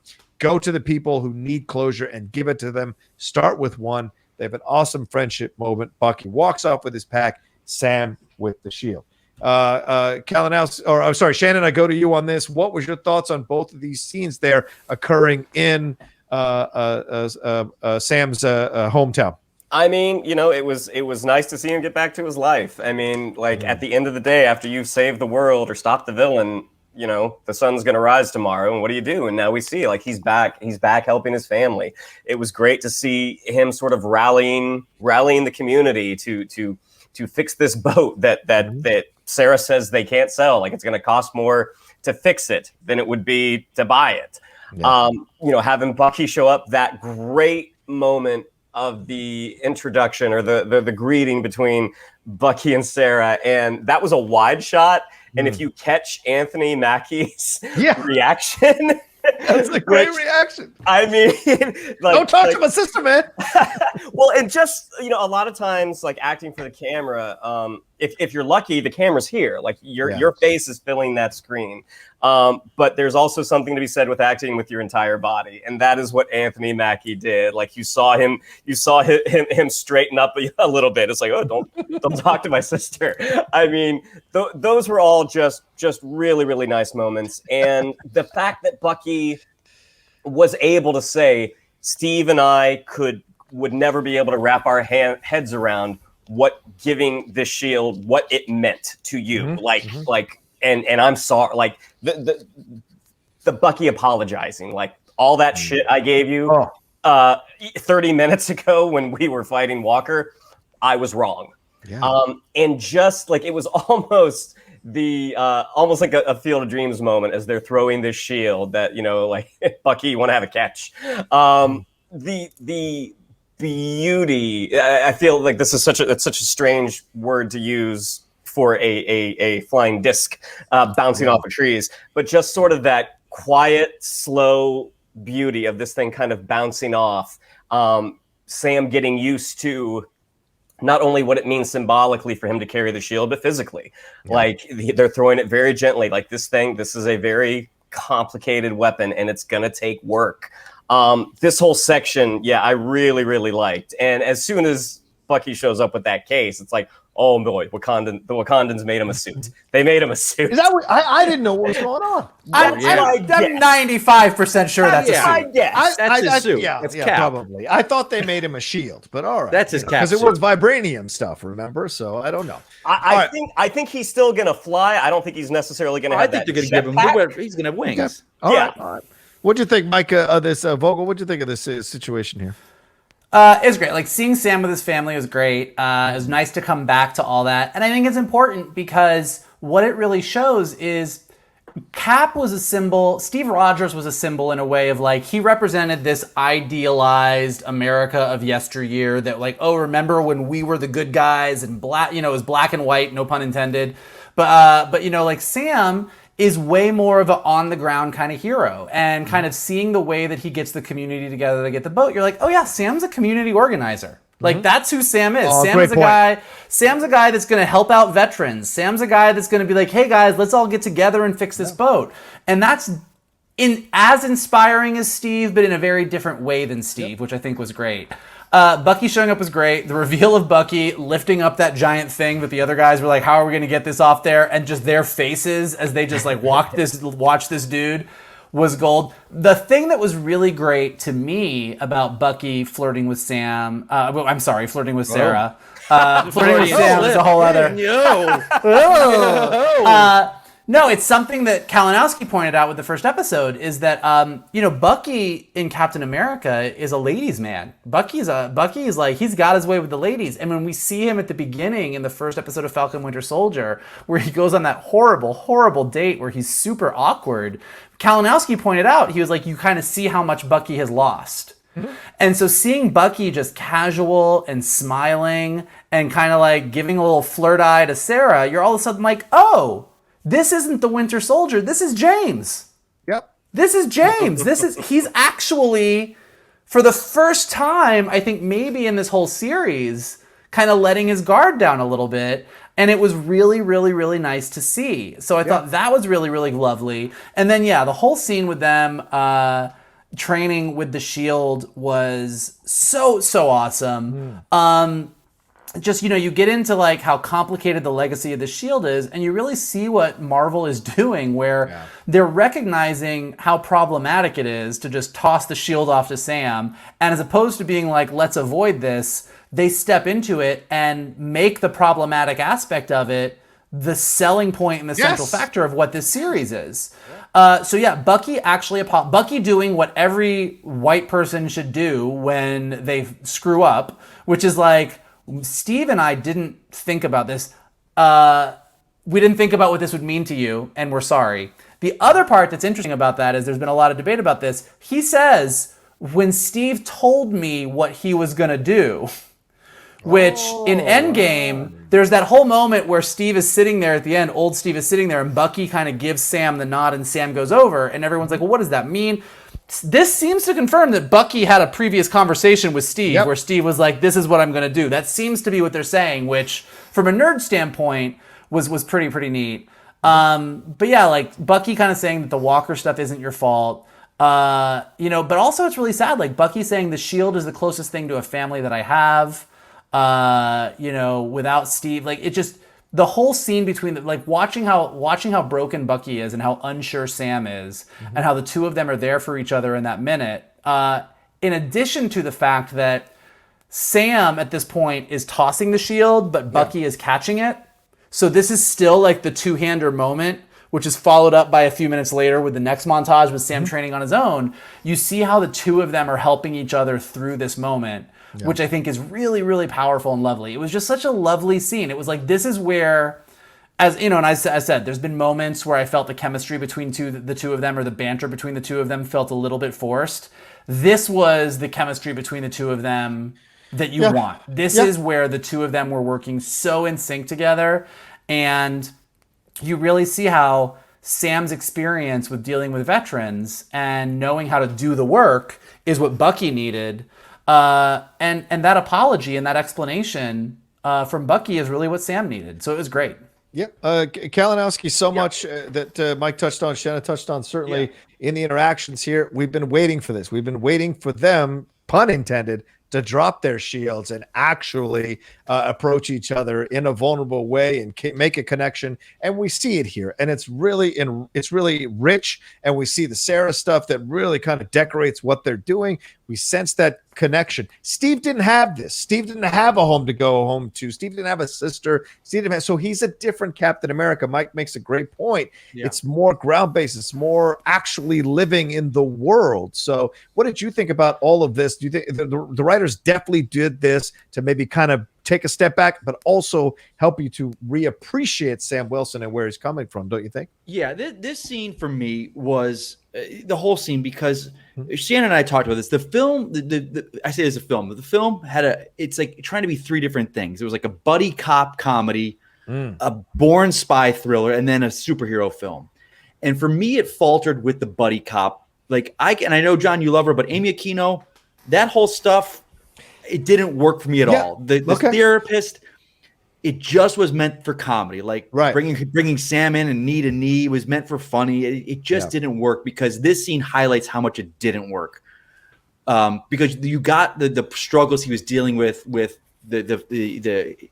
reconnecting with and trying to do the date. So to see him evolve with this, like in he's now coming to terms with the Winter Soldier, and he's not that man anymore. And the biggest takeaway for the scene is he was smiling. We don't see Bucky smile. Yeah. He's smiling, and I love he was able to sleep, and he couldn't sleep before. Here he is on a guy's couch. Great point. He's sleeping, and he wakes up and he sees two black kids touching the shield, and he just smiles at him, and he's kind of like he woke up like he didn't wake up out of a cold sweat. He woke up normal, and then they have that talk with each other, and then to see them, and for me, I like this previous scene with Isaiah and Sam.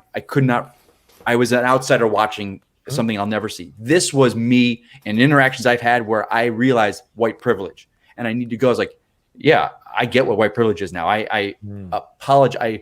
That was the scene where I, as a white guy, was like, I've been there. I know what that is. And to see that so strong, he was wrong. He's like, I was wrong. Steve was wrong. We had no right to tell you what you do with the shield is this and that. There is one problem I do kind of have, and I was talking to Shannon. I think this is the through line, and I did see online a little bit about it. I need to know what Steve is or where Steve is. It is this giant gray area. Is he dead? Out of there. Yeah. Is he alive? Gone. He says Steve is gone. Mike, but what does that mean? I agree. By the way, I agree with you. He's not coming back. Where is he? And what is he? Is he off in a log cabin by himself, just being old?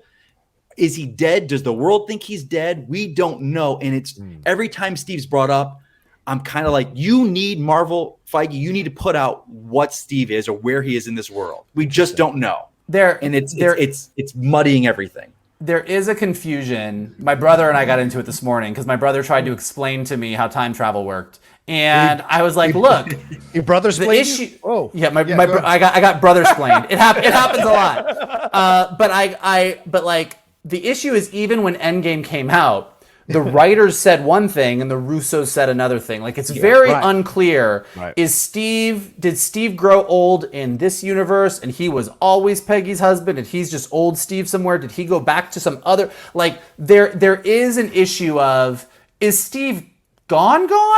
Right. Or is he gone? Like, what? Where is he? So I agree. Hey, to the world, I'm dead. I'm going to live my life. You guys go take on my mantle.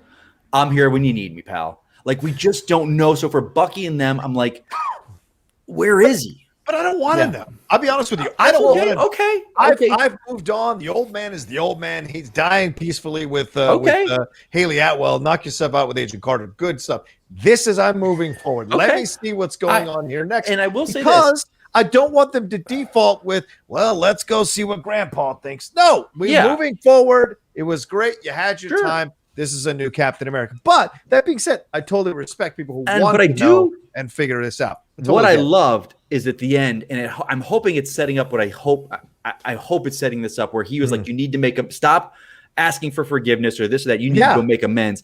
And in the comics, it's more of the current, I think it's called Second Chances, the Winter Soldier.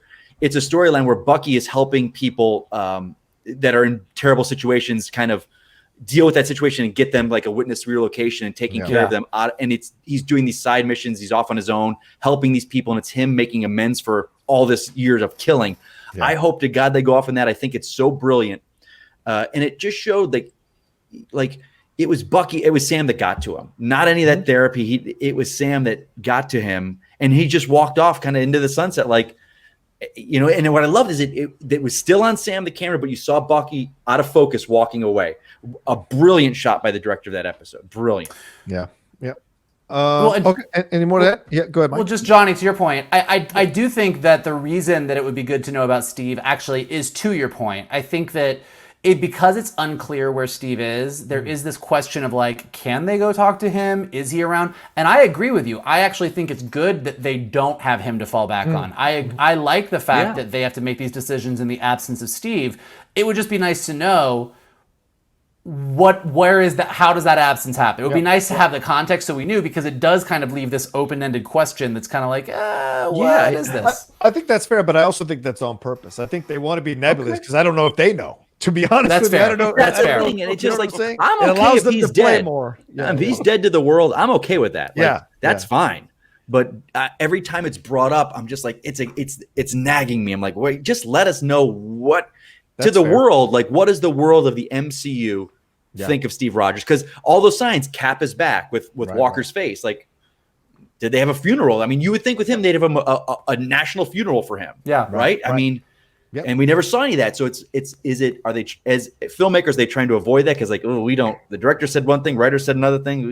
Let's just do this. Yeah, or is it intentional? No. Yeah, is it intentional? Because the rumors were Chris Evans was coming back, and then he said, first I've heard of it. So we don't know for sure. And Feige even put the kibosh on it recently in an interview as well. Yeah. All right, let's move on to our next. Everybody's spoken, right? So we can go to the next scene. Am I cool? Do it.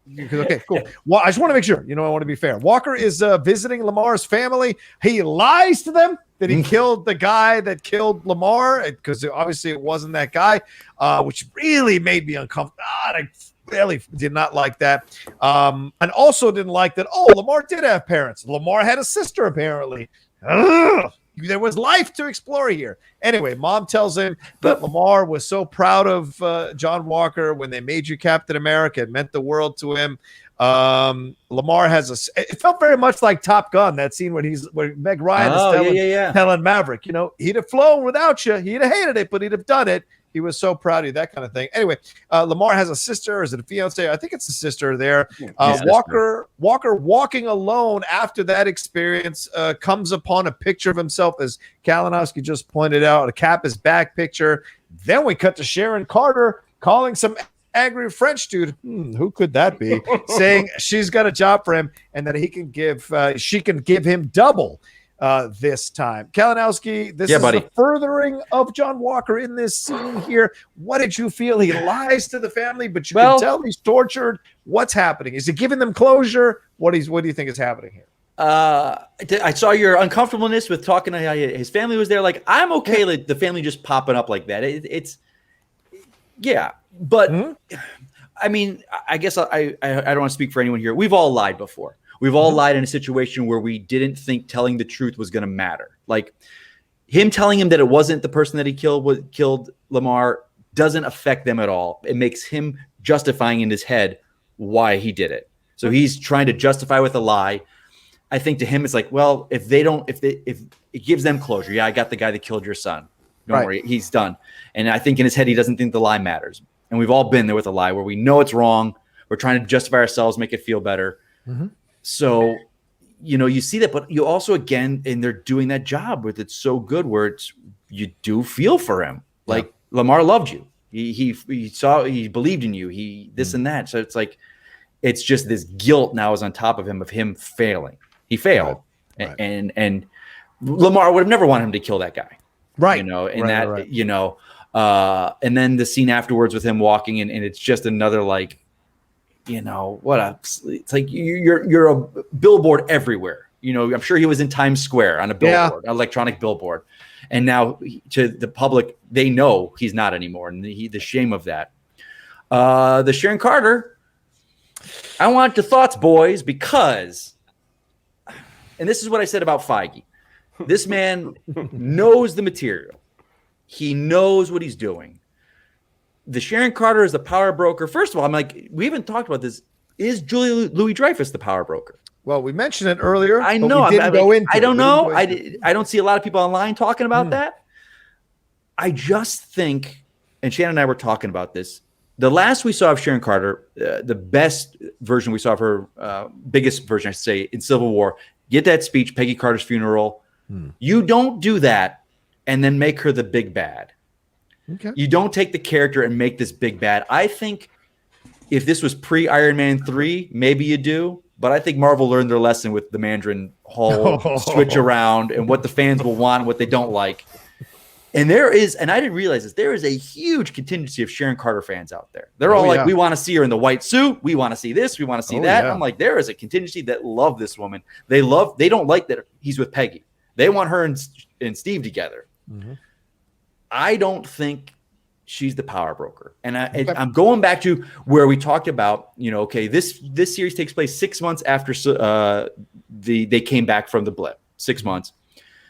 She was on the screen for being blip. I'm still of the mind that she faked her death. I think she was on the run. She faked her death because there's no way in 6 months does she build up that much power Madripoor to be what she was in 6 months. So how do you think she's not the power broker if she had 5 years to build it up? I think she's a spy. I think she's dismantling and working the long game. I think she's one of these undercover, like on her own, dismantling, working to dismantle, get involved from the ground up organizations. I think she's been dealing with the power broker for years and is trying to find this out on her own. I just don't think Feige makes her the power broker. I just don't. But why is she working with Badrock, though? I mean, Badrock is... I don't have answers, buddy. I wish I did. He's a big bad, so... I don't have answers. No, I respect it. But let me ask you, but let me tell you this. Okay. Is it because she's getting Batroc involved because she knows Batroc will make a big enough splash that'll bring out them all in public and it'll bring Sam and Bucky and gets them out there in the open? Because like they said, remember there was a time they were saying they were trying to track down Karli, and if they don't reach her by a certain point, she's going to be gone. She's in the wind, they were saying. Like, why are we letting up? We got to track her down. If we don't, she's going to be gone. Sharon's bringing her out, and they brought her out, because they're going to make their move. We'll see. Let's go to Shannon. Shannon, what did you think about this scene here, real quick? Okay, so first the Hoskins scene with Hoskins' family. I did really like it. I mean, I think you're kind of solidifying Walker's badness right now. Is the fact that he did lie to his family. I also think Lamar's sister does not believe him at all because she gave him the slightly suspicious elevator eyes. I also think the dad doesn't believe him because the dad keeps away from him. He's looking real skeptically at him. I fully agree with you. Going to the Sharon Carter. So watching it's like, okay, so she's the power broker. I wouldn't think they would have given it away this soon. Watching it again after Kalinowski and I chatted last night. At the end of the Sharon Carter scene, after she's talking with Batroc, the camera goes over to a painting and it lingers there for a second. Right. Tinfoil hat. Here we go. And I'm probably going to be wrong here. But I was just like, okay, I recognize that painting. I'm not a fine art person. So I'm like, it's a woman with a parasol. So I Googled that. That is a Monet painting, and it's literally called Woman with a Parasol. Monet was an impressionist, and impressionism is the way something looks rather than what something is. Mm-hmm. So it's like, oh, okay, so she looks like the power broker right now, but she isn't. Mm-hmm. That's what I took from that. Okay. Tinfoil hat off. Okay. All right. Michael, what were your thoughts about this scene? And do you think Sharon Carter is the power broker now off a piece of painting? Well, first on the Hoskins family scene, I thought it was lovely. I think, to your criticism, I'm like, well, in the series, they are showing that he had this life. Like, they are giving him credence, and they are still continuing to fill him out as a character as opposed to just using him to cause, like, the fact that Walker has those repercussions, has to go face the family, talks to the family, the fact that the sister doesn't believe him, like, it's filling out this story in a way that I thought was really nice. And Kalinowski, I understand what you're saying about we all have lied, but I think, like, in a show where Sam is always trying to find the truth, encouraging Bucky to make amends and not just lie to people, the fact that Walker is going in and being like, yeah, that's the guy, you're like, yeah, that's not. No, I didn't say he was good about it, but I'm just saying right. We've lied so we can. Fair. That's fair. I understand what you're saying. Yeah, we've been there. Yeah. So the problem with the Sharon Carter scene for me were really like, first off, so she clearly hired Batroc to do whatever he was doing in the first episode. Yes. Like What that's was that, clearly. though? But what we're like, was that Don't know. a thing of the virus thing? No. Batroc. Well, regardless of what got cut, Batroc had kidnapped somebody. Yeah. And as soon as that person got into whatever airspace, foreign country they're going Libyan into, airspace, Libyan airspace. So Falcon rescued that guy, embarrassed Batroc. He lost his payday, but clearly Sharon Carter had hired Batroc to do that thing, to kidnap somebody and take them into that airspace.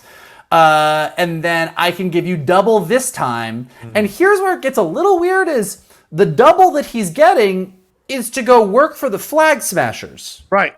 So if Sharon Carter is trying to, he clearly, you say to Batroc, I've got this new job, I can get you double this time. And 10 minutes later, he shows up in the park in New York with the Flag Smashers. That's clearly the job. So is the job Sharon bringing Carter that gear that he opens up the chest? Well, she and so- knows that he wants to kill the Falcon. So go ahead. Yeah. And if the power broker is trying to figure out where Karli is, it does seem odd that the power broker is hiring someone to work for Karli. Right. Like, it's a little weird. The whole thing is like a little hinky to me. So I don't really know what it is, but I am with Kalinowski on the fact, and I said this at the beginning, like, I don't think you take the person that gives the famous Cap stand your ground speech and turn her into a big bad. Like, I think that's a bad move. So I hope. I'm sorry. Go ahead. Go ahead. She was the guy that got Steve to go, no, you say no to the Accord. Massive. So I do think that I will be way happier if we get to the last episode and it's like, haha, I was really doing my undercover shit the whole time. I'm Sharon Carter, bitch. Right. As opposed to, yes, I now hate superheroes and I'm the big bad and you're all going to bow before me. I'm going to be like, I feel like this is weak sauce. So I really do hope, honestly, the fact that it doesn't make sense for the power broker to hire Batroc to work for the person that the power broker's trying to catch is like my lifeline to be like, oh, okay, maybe she is doing something else. I hope that this is not what it looks like. So we'll see. We'll find out. Do you guys find out, though, do you feel that maybe we won't find out who the power broker is? Maybe this character will continue on. Let me tell you something. I mean, AMC tried that in season 1 of The Killing, and people went crazy. So don't fuck around. I'm just saying, John. It's John. Let me say this. It's interesting because I'm seeing a lot of people online, and I was kind of interacting with people. WandaVision could have been a few episodes less. Everyone is wanting more episodes. Like you needed 9 or 10 for this show because you're kind of. WandaVision could have been done a few less. A couple less. Who aside from you said that WandaVision could be less episodes? A couple less. You're like, people online said, Kalinowski tweeted WandaVision could be less episodes so he could say people online. A couple less. He got 4 likes on the tweet. He's like, I knew it wasn't alone. Couple less. Couple less. 3 likes on Twitter. Yeah, I don't Sure.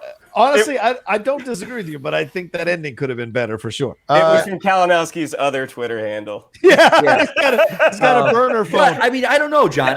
I don't know. We got 1 hour left, maybe longer. Time, maybe longer. I have a feeling it's going to be about an hour. You got a lot of strings dangling, a lot of stuff, and the power brokers.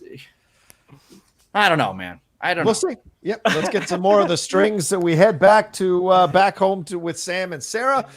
They sit there and they talk as they're by the boat. And eventually Sarah says, I can't sell the boat. And Sam really appreciates that with the legacy and the history, preserving the boat, in essence, standing for the shield in a way, in symbolism, preserving the past, preserving the legacy, the history of something that has meaning, what its weight is, what it symbolizes, all of that.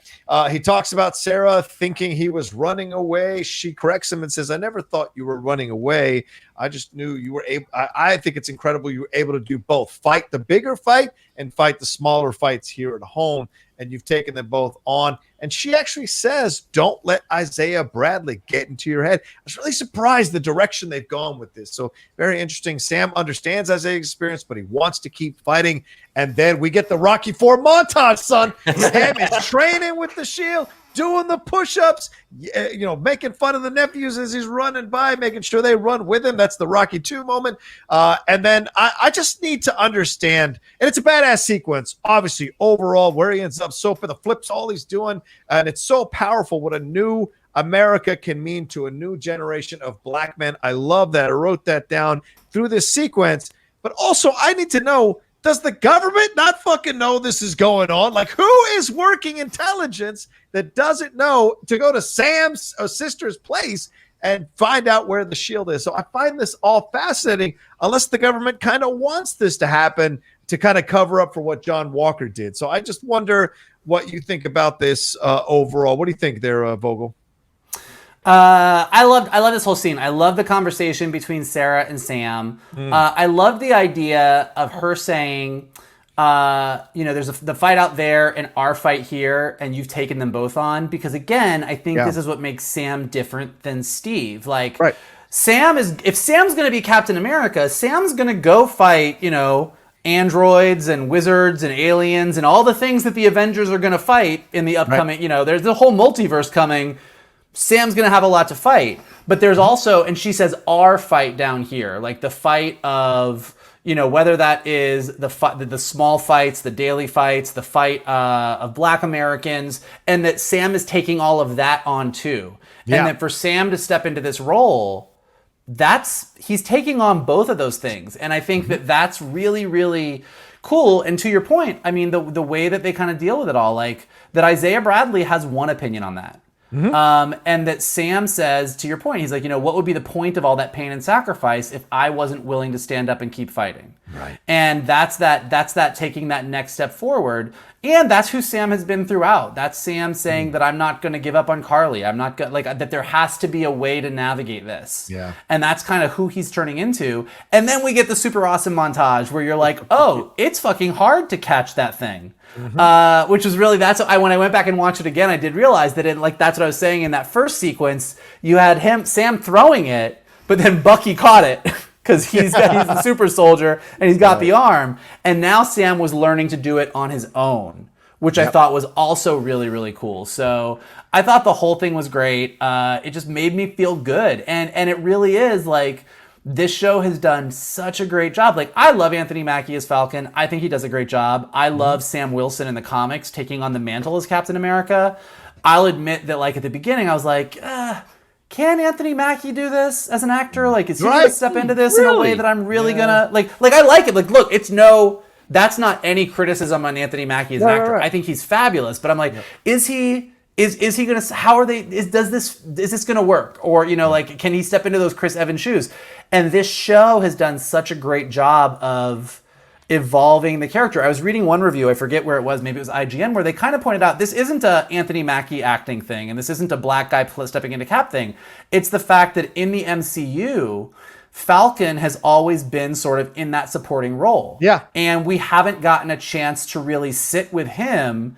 And this show, by going to Louisiana, by meeting Sarah and the nephews, by having him go on this journey where we're spending so much time with Sam Wilson figuring out who he is and getting these little snippets of his life, rounds him out in a way that now that he's stepping into this, you're like, yeah, I know you well enough, and I know why you've gone on this journey, and I know what you were struggling with, and I've gone on this journey with you, and I'm really excited to watch you step into this role. Yeah, and I think there is a little. I said this morning on SCN Live. I think Anthony Mackie has also come into his own as an actor. This happens. Of course, he's done other things. He was great in other things, all the way from 8 Mile and all the other things you can talk about. But I also think there's something about a man maturing or an actor maturing, regardless of gender. They kind of come into a new level, a new phase, a new place in themselves. And seeing how Anthony has really stepped up to the plate to play these beats, play these moments, have a restrained performance that is only active when it needs to be active, I think speaks volumes at his ability to work here with this character. And it's been a joy to watch. It's been such a joy to watch Anthony Mackie in this show, for real, Mike. So I agree with you. Shannon, what'd you think of this scene here? And did you work out at all to the montage? Did you feel the need to do some push-ups while you were watching it yourself? I'm still cooling down from the intense workout that I did while watching the montage. I don't know if you can see the glisten still on me. No, I mean the scene between Sam and Sarah. I mean it was lovely, and even though the way Sarah phrased it, like, is you don't let Isaiah Bradley get into your head. Isaiah Bradley's journey in the MCU to me is not done. Like I don't think Eli becomes Patriot without some good point. Advice, without some input from his grandfather. So that's my guess right now. The montage, Kalinowski had said this before in the comics, like wielding that shield is very, very difficult. And the only other person, like we saw Bucky in Winter Soldier, we saw him catch it. We saw Hawkeye briefly throw it in Age of Ultron. Yeah. And no matter what no matter what we think of John Walker, he is a physically capable soldier. Yep. So the fact that he would be able, with some practice, to be able to wield the shield is not out of the realm of possibility. I love watching someone get better at something. Like I was always terrible at Frisbee. I would be awful at the shield. But the way that Anthony Mackie throws that shield and you see it kind of wobbling, like that's those little filmmaking touches that really give some depth to a sequence that he doesn't even though like he was throwing it kind of softly and he was throwing it very smoothly, to throw it with enough force to score a critical hit against an enemy is going to take you're not going to be gently tossing it, like you have to hurl that thing. So it's really, really fun to watch Sam get better and better and better at it. And again, I'm so excited where Sam Wilson's Captain America is going to go. Yeah, Kalinowski, thoughts on this? Yeah, this scene, like, there's such a quiet strength to Anthony Mackie. He's got such a quiet. When he doesn't speak, you see that there's so much going on, and the weight of 5 episodes now weighing on him and what did happen transpired to this moment where he finally accepts it. I love the stuff, and I kind of got lambasted for it in our first episode, that I didn't like the stuff with the boat and the going to the bank and stuff. And now to see this episode with the community coming together, you didn't need the bank stuff. You didn't need to see that they were struggling financially, because it wasn't about that, because they made the decision regardless. They're still going forward we don't know what's going on with money. We don't know how they're dealing with not selling it. They're dealing with it. Yeah. And I know people are saying, well, everyone's dealing with that right now that owns a business in what we're dealing with. So I would have liked to see a little more with his family early on and the community, because of how they all came together like that. Like that was great. And I saw that, but him and his sister together, that scene just hit home for me.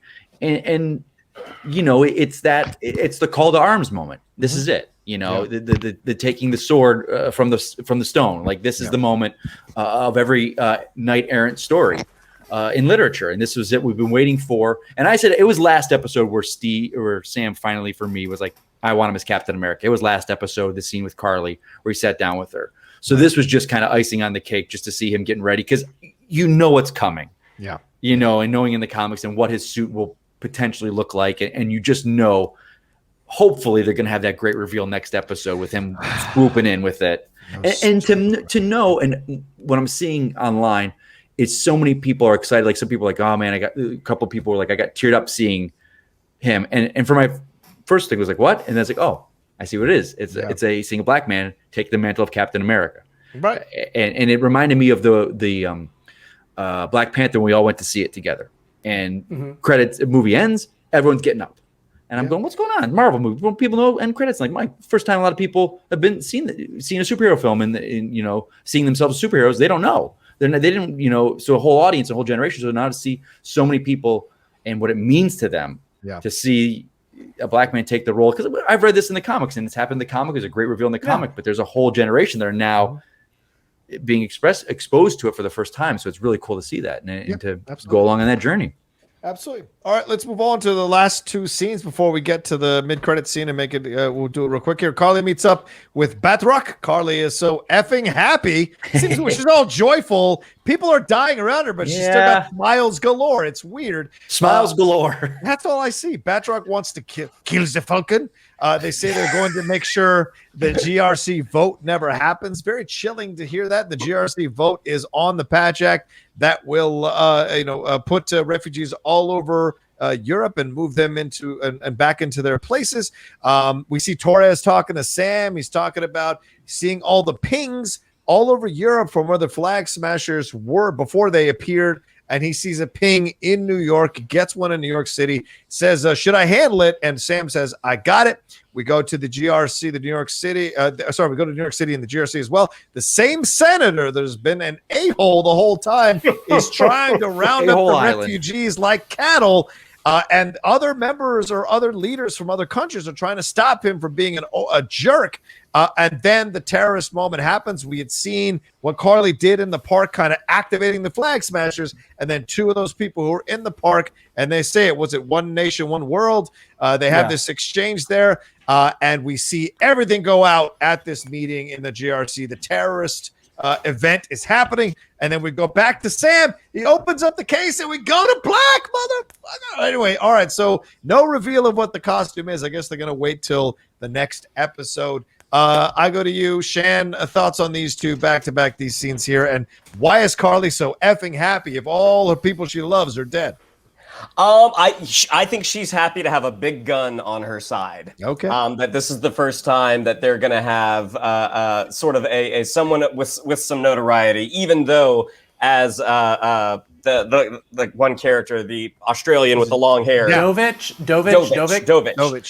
where he says like, we're working with criminals now, and she's sort of embraced. She's sort of Breaking Bad now. We are criminals.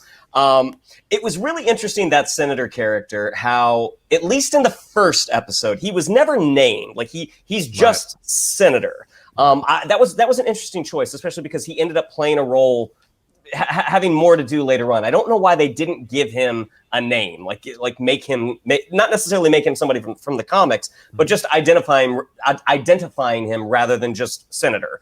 By the way, he's just called government official. Government official. He has no name. Even more innocuous. It's weird. Anyway, yeah, go ahead. Sorry, brother. Go ahead. The Sam opening that case, the first thing that I saw, that as the case is closed, the light is red. He opens it, the light is blue, going from Falcon now to Cap. That got me so excited. I didn't think we were going to see the suit, even though I was crossing my fingers.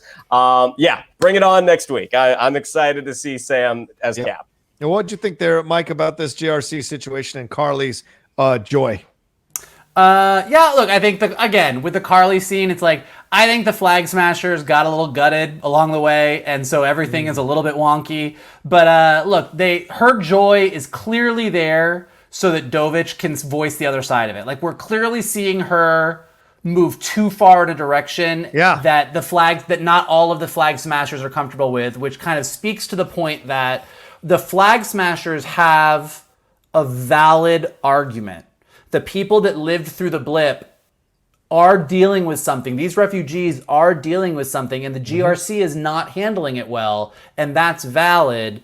And now Karli, teaming up with Batroc, has gone into a different area. And and so I think that's important. As much as we talk about Walker being a guy who was a great soldier, had medals of honor, was a good guy who then took it too far, Karli is the mirror image of that on the other side. And so, knowing who Sam is and knowing what he believes is the right thing to do, I think what happens with Karli next week and what happens with Walker next week is going to be really, really interesting. As far as the whole GRC scene, look, I think you get little tidbits about we have the military is mobilized. We can move everybody back to their home base. Well, they don't have enough. We can't take care of them there. Well, they can't stay here. You get the problems that are there. And so that was interesting. Also, the GRC looks really nice. I was like, that is fancy. And then, Sam opening the case. I'm pretty sure we're all assuming it is the suit. And what really struck me was, and my brother and I were talking about it afterwards, which is the fact that they're going out of their way to point out that the shield is not government property because the shield is vibranium and the shield is Wakandan. I mean, like Howard Stark found vibranium. He turned it into something. It became part of what they were doing. It became Cap's shield, but that vibranium is Wakandan. And when the Dora Milaje showed up last week in that fight scene, and that one Dora Milaje woman like caught that shield, and Io was like, "Leave it." And then to have the Contessa say this week, it's not government property, they're making it really clear where that shield comes from. Yep. And to have Bucky then say, can you do me one more favor?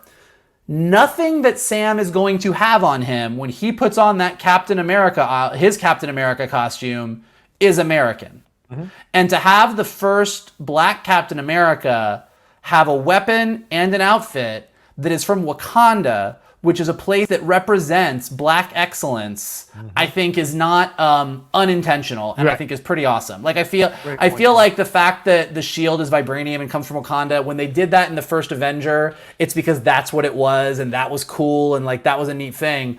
I don't know that when they did it, they ever thought they would get to a point where they would be like, also, by the way, we need to make this a point because this is fucking important. That is not America's shield, which I think is really cool that we got there. Yep. Kalinowski, you already chimed in on this, right? Or do you have thoughts on this?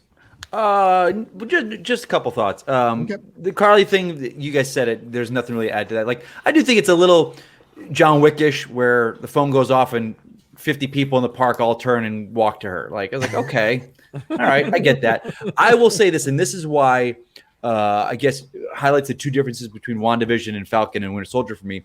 The GRC, that set was awesome. Yeah. Like it felt like a movie set. And that's why everything about Sword with WandaVision felt very TV, very small, very like when she went in to find Vision's body, it looked like they were at an airport that they just redressed as the Sword headquarters. And she walked in a door. There was like no security guards. She just like, he's in that door. Okay, I'm going to this door. And then she's walking down hallways. And it was just like, like whether you want to roll your eyes at me about that, the two different things we've show you've got a budget and they used it as opposed to where we repurposed this building to be. I do feel like one of the big weaknesses of WandaVision was the fact that they clearly had no set budget. Now here we go. Well, we're almost at the end of this review. I get to this basement. I think I made a set like that in my high school theater department. So all right. Hold over from the Disney, some Disney kids show. Okay. Well, anyway, maybe she's not a good decorator. All right. Awful. I'm sorry. It's awful. All right. God. Is there anything more on this, or do you move on? But we knew it was. But it's interesting you say that. You guys make a great point about.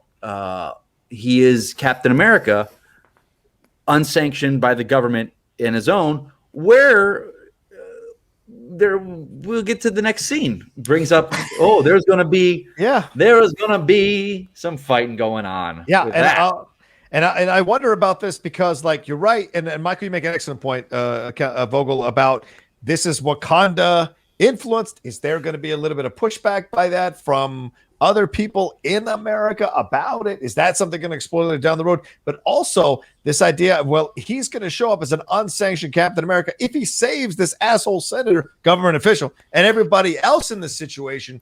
Then in a way, he's kind of forced their hand. So I wonder what the reaction. So anyway, we've got stuff to look forward to for sure in the next show, episode. Yeah, the episode ends. Then we go to a mid-credits scene. Kalinowski, I'm swinging back to you. Oh boy. Walker is building something. What is he building? It looks like he's building a new shield, and he's building a shield in a factory out of scraps. But he knocks out. I love that he knocks out the middle part that is the blue and white, because of course, U.S. Agent Shield is black and red. So is this in essence what we're seeing built here? What's your thoughts, man? Well, here's the thought. Like, first of all, one, I'm like, he's making those are some pretty straight lines on that shield and some pretty round circles. He is cutting that thing nice. Yeah. But I will say this, and one thing about Walker's suit, he didn't have any white in it. There was no white, and the white. Right. Interesting. God, I'm. You guys can help me with this. The white in our flag represents. Is it liberty or I can't think of what the color of white represents in our flag of the red, white, blue, but it's not in him. It's not him. And his U.S. agent outfit, if they're doing what they do at the comics, has red, white, and black. So he does get that white back. It's fascinating to know that he is not giving up. He still believes he's Captain America. Will he call himself U.S. agent? Who knows? But that is going to be a clash of ideologies between the two of them. If it's going where we think it's going, do you think that's a tease and he's not coming back? Oh, or do you think he's coming back? No. I think he's coming back. He's not coming back. Yeah. And real quick, the red symbolizes hardiness and valor. White is purity and innocence. Blue is vigilance, perseverance, and justice. Thank you. So he has no white in that first suit. None. Yeah. So purity and innocence gone, which is like that is clearly a costume design done for a reason. And great point, Mike. We'll see what his suit looks like now. And it's U.S. Agent is such a fascinating character if they're going to go down that route. Because, and again, you guys made a great point. We just said about Sam, nothing on him is American property or will be. And yet he's calling himself Captain America. So we're going to see some sparks next episode. We're going to see sparks for sure. Shannon, what was your feeling watching this and watching him hollow out that shield? Yeah, I mean, I feel like along with being a decorated soldier, he's a metal worker and a welder, and I have visions of him flinging a manhole cover and how much damage that could potentially do. I mean, I can't really add anything other than I'm excited to see him if he shows up. I feel like he's going to show up, and sort of the possible three-way battle royale between Sam and Bucky, the Flag Smashers, all over again, and now Walker. Yeah, and the government official. I'm sure they have something. And old Beardy, he wants to get in there and mix it up. And how Sharon Carter, give him a name? How did they not give him a name? And Sharon Carter, Batroc. We'll see what's going on. Is Madam Hydra going to show up? Michael, what did you think as you were watching this? For all the stuff he's been through, did you feel a sense of maybe understanding or sympathy in this moment as he's building this shield, essentially wanted to reclaim this thing that he thinks he is? I don't think sympathy is the right word. I mean, I feel like, look, I can maybe? No? I understand why Walker feels like he's got the shit end of this, but Walker was given everything on a silver platter and fucked it up because he didn't listen to anybody, including Hoskins. Well, look, everything he says in his hearing about the government building him and making him and doing whatever, but like at every turn, the way that he is dismissed, it's that and we've talked about it in every scene, but it's that casual privilege that he had and his inability to listen to other people, including Sam, including Bucky, including people who are more experienced, that led him down this road. It's not not like he did everything perfectly and it was just taken away from him. Like, he fucked this up on his own, including killing a dude. So I don't necessarily feel sympathy for him. I am interested to see where his story goes.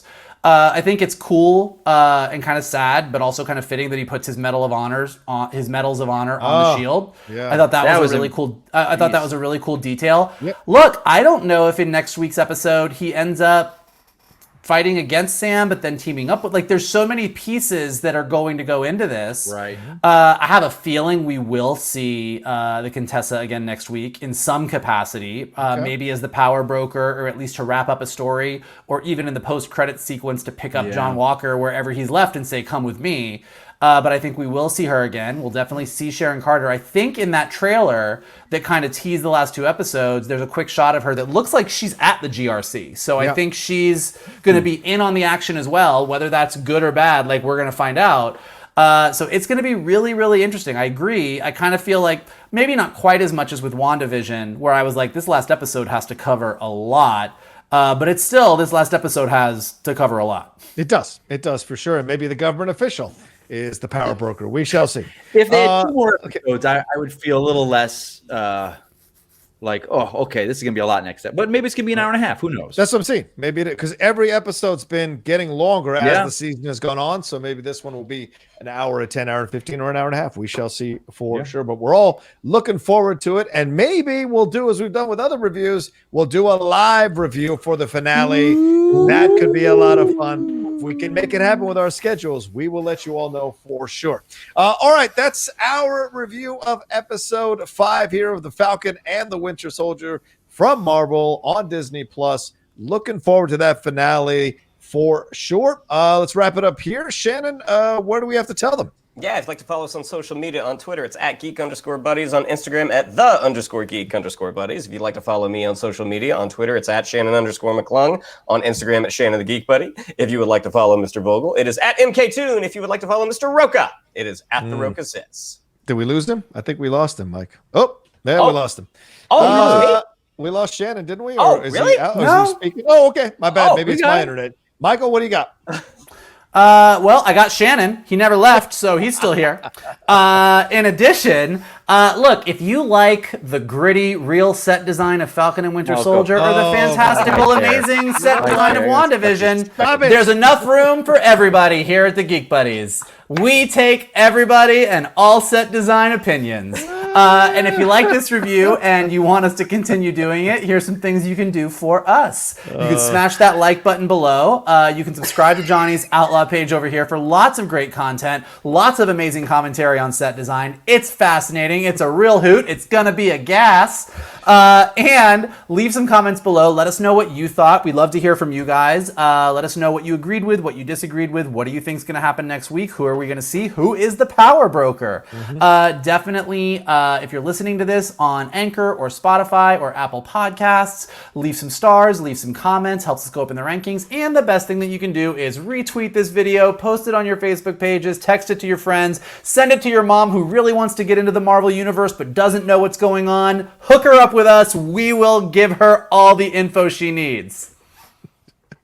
As if the review wasn't long enough. Thank you very much. All right, let's get, and of course, we want to thank once again one of our dearest friends and one of the people we love so much, Mike Kalinowski, for being our guest. Gentlemen, thank you, brother, it's for being a pleasure, part guys. of it.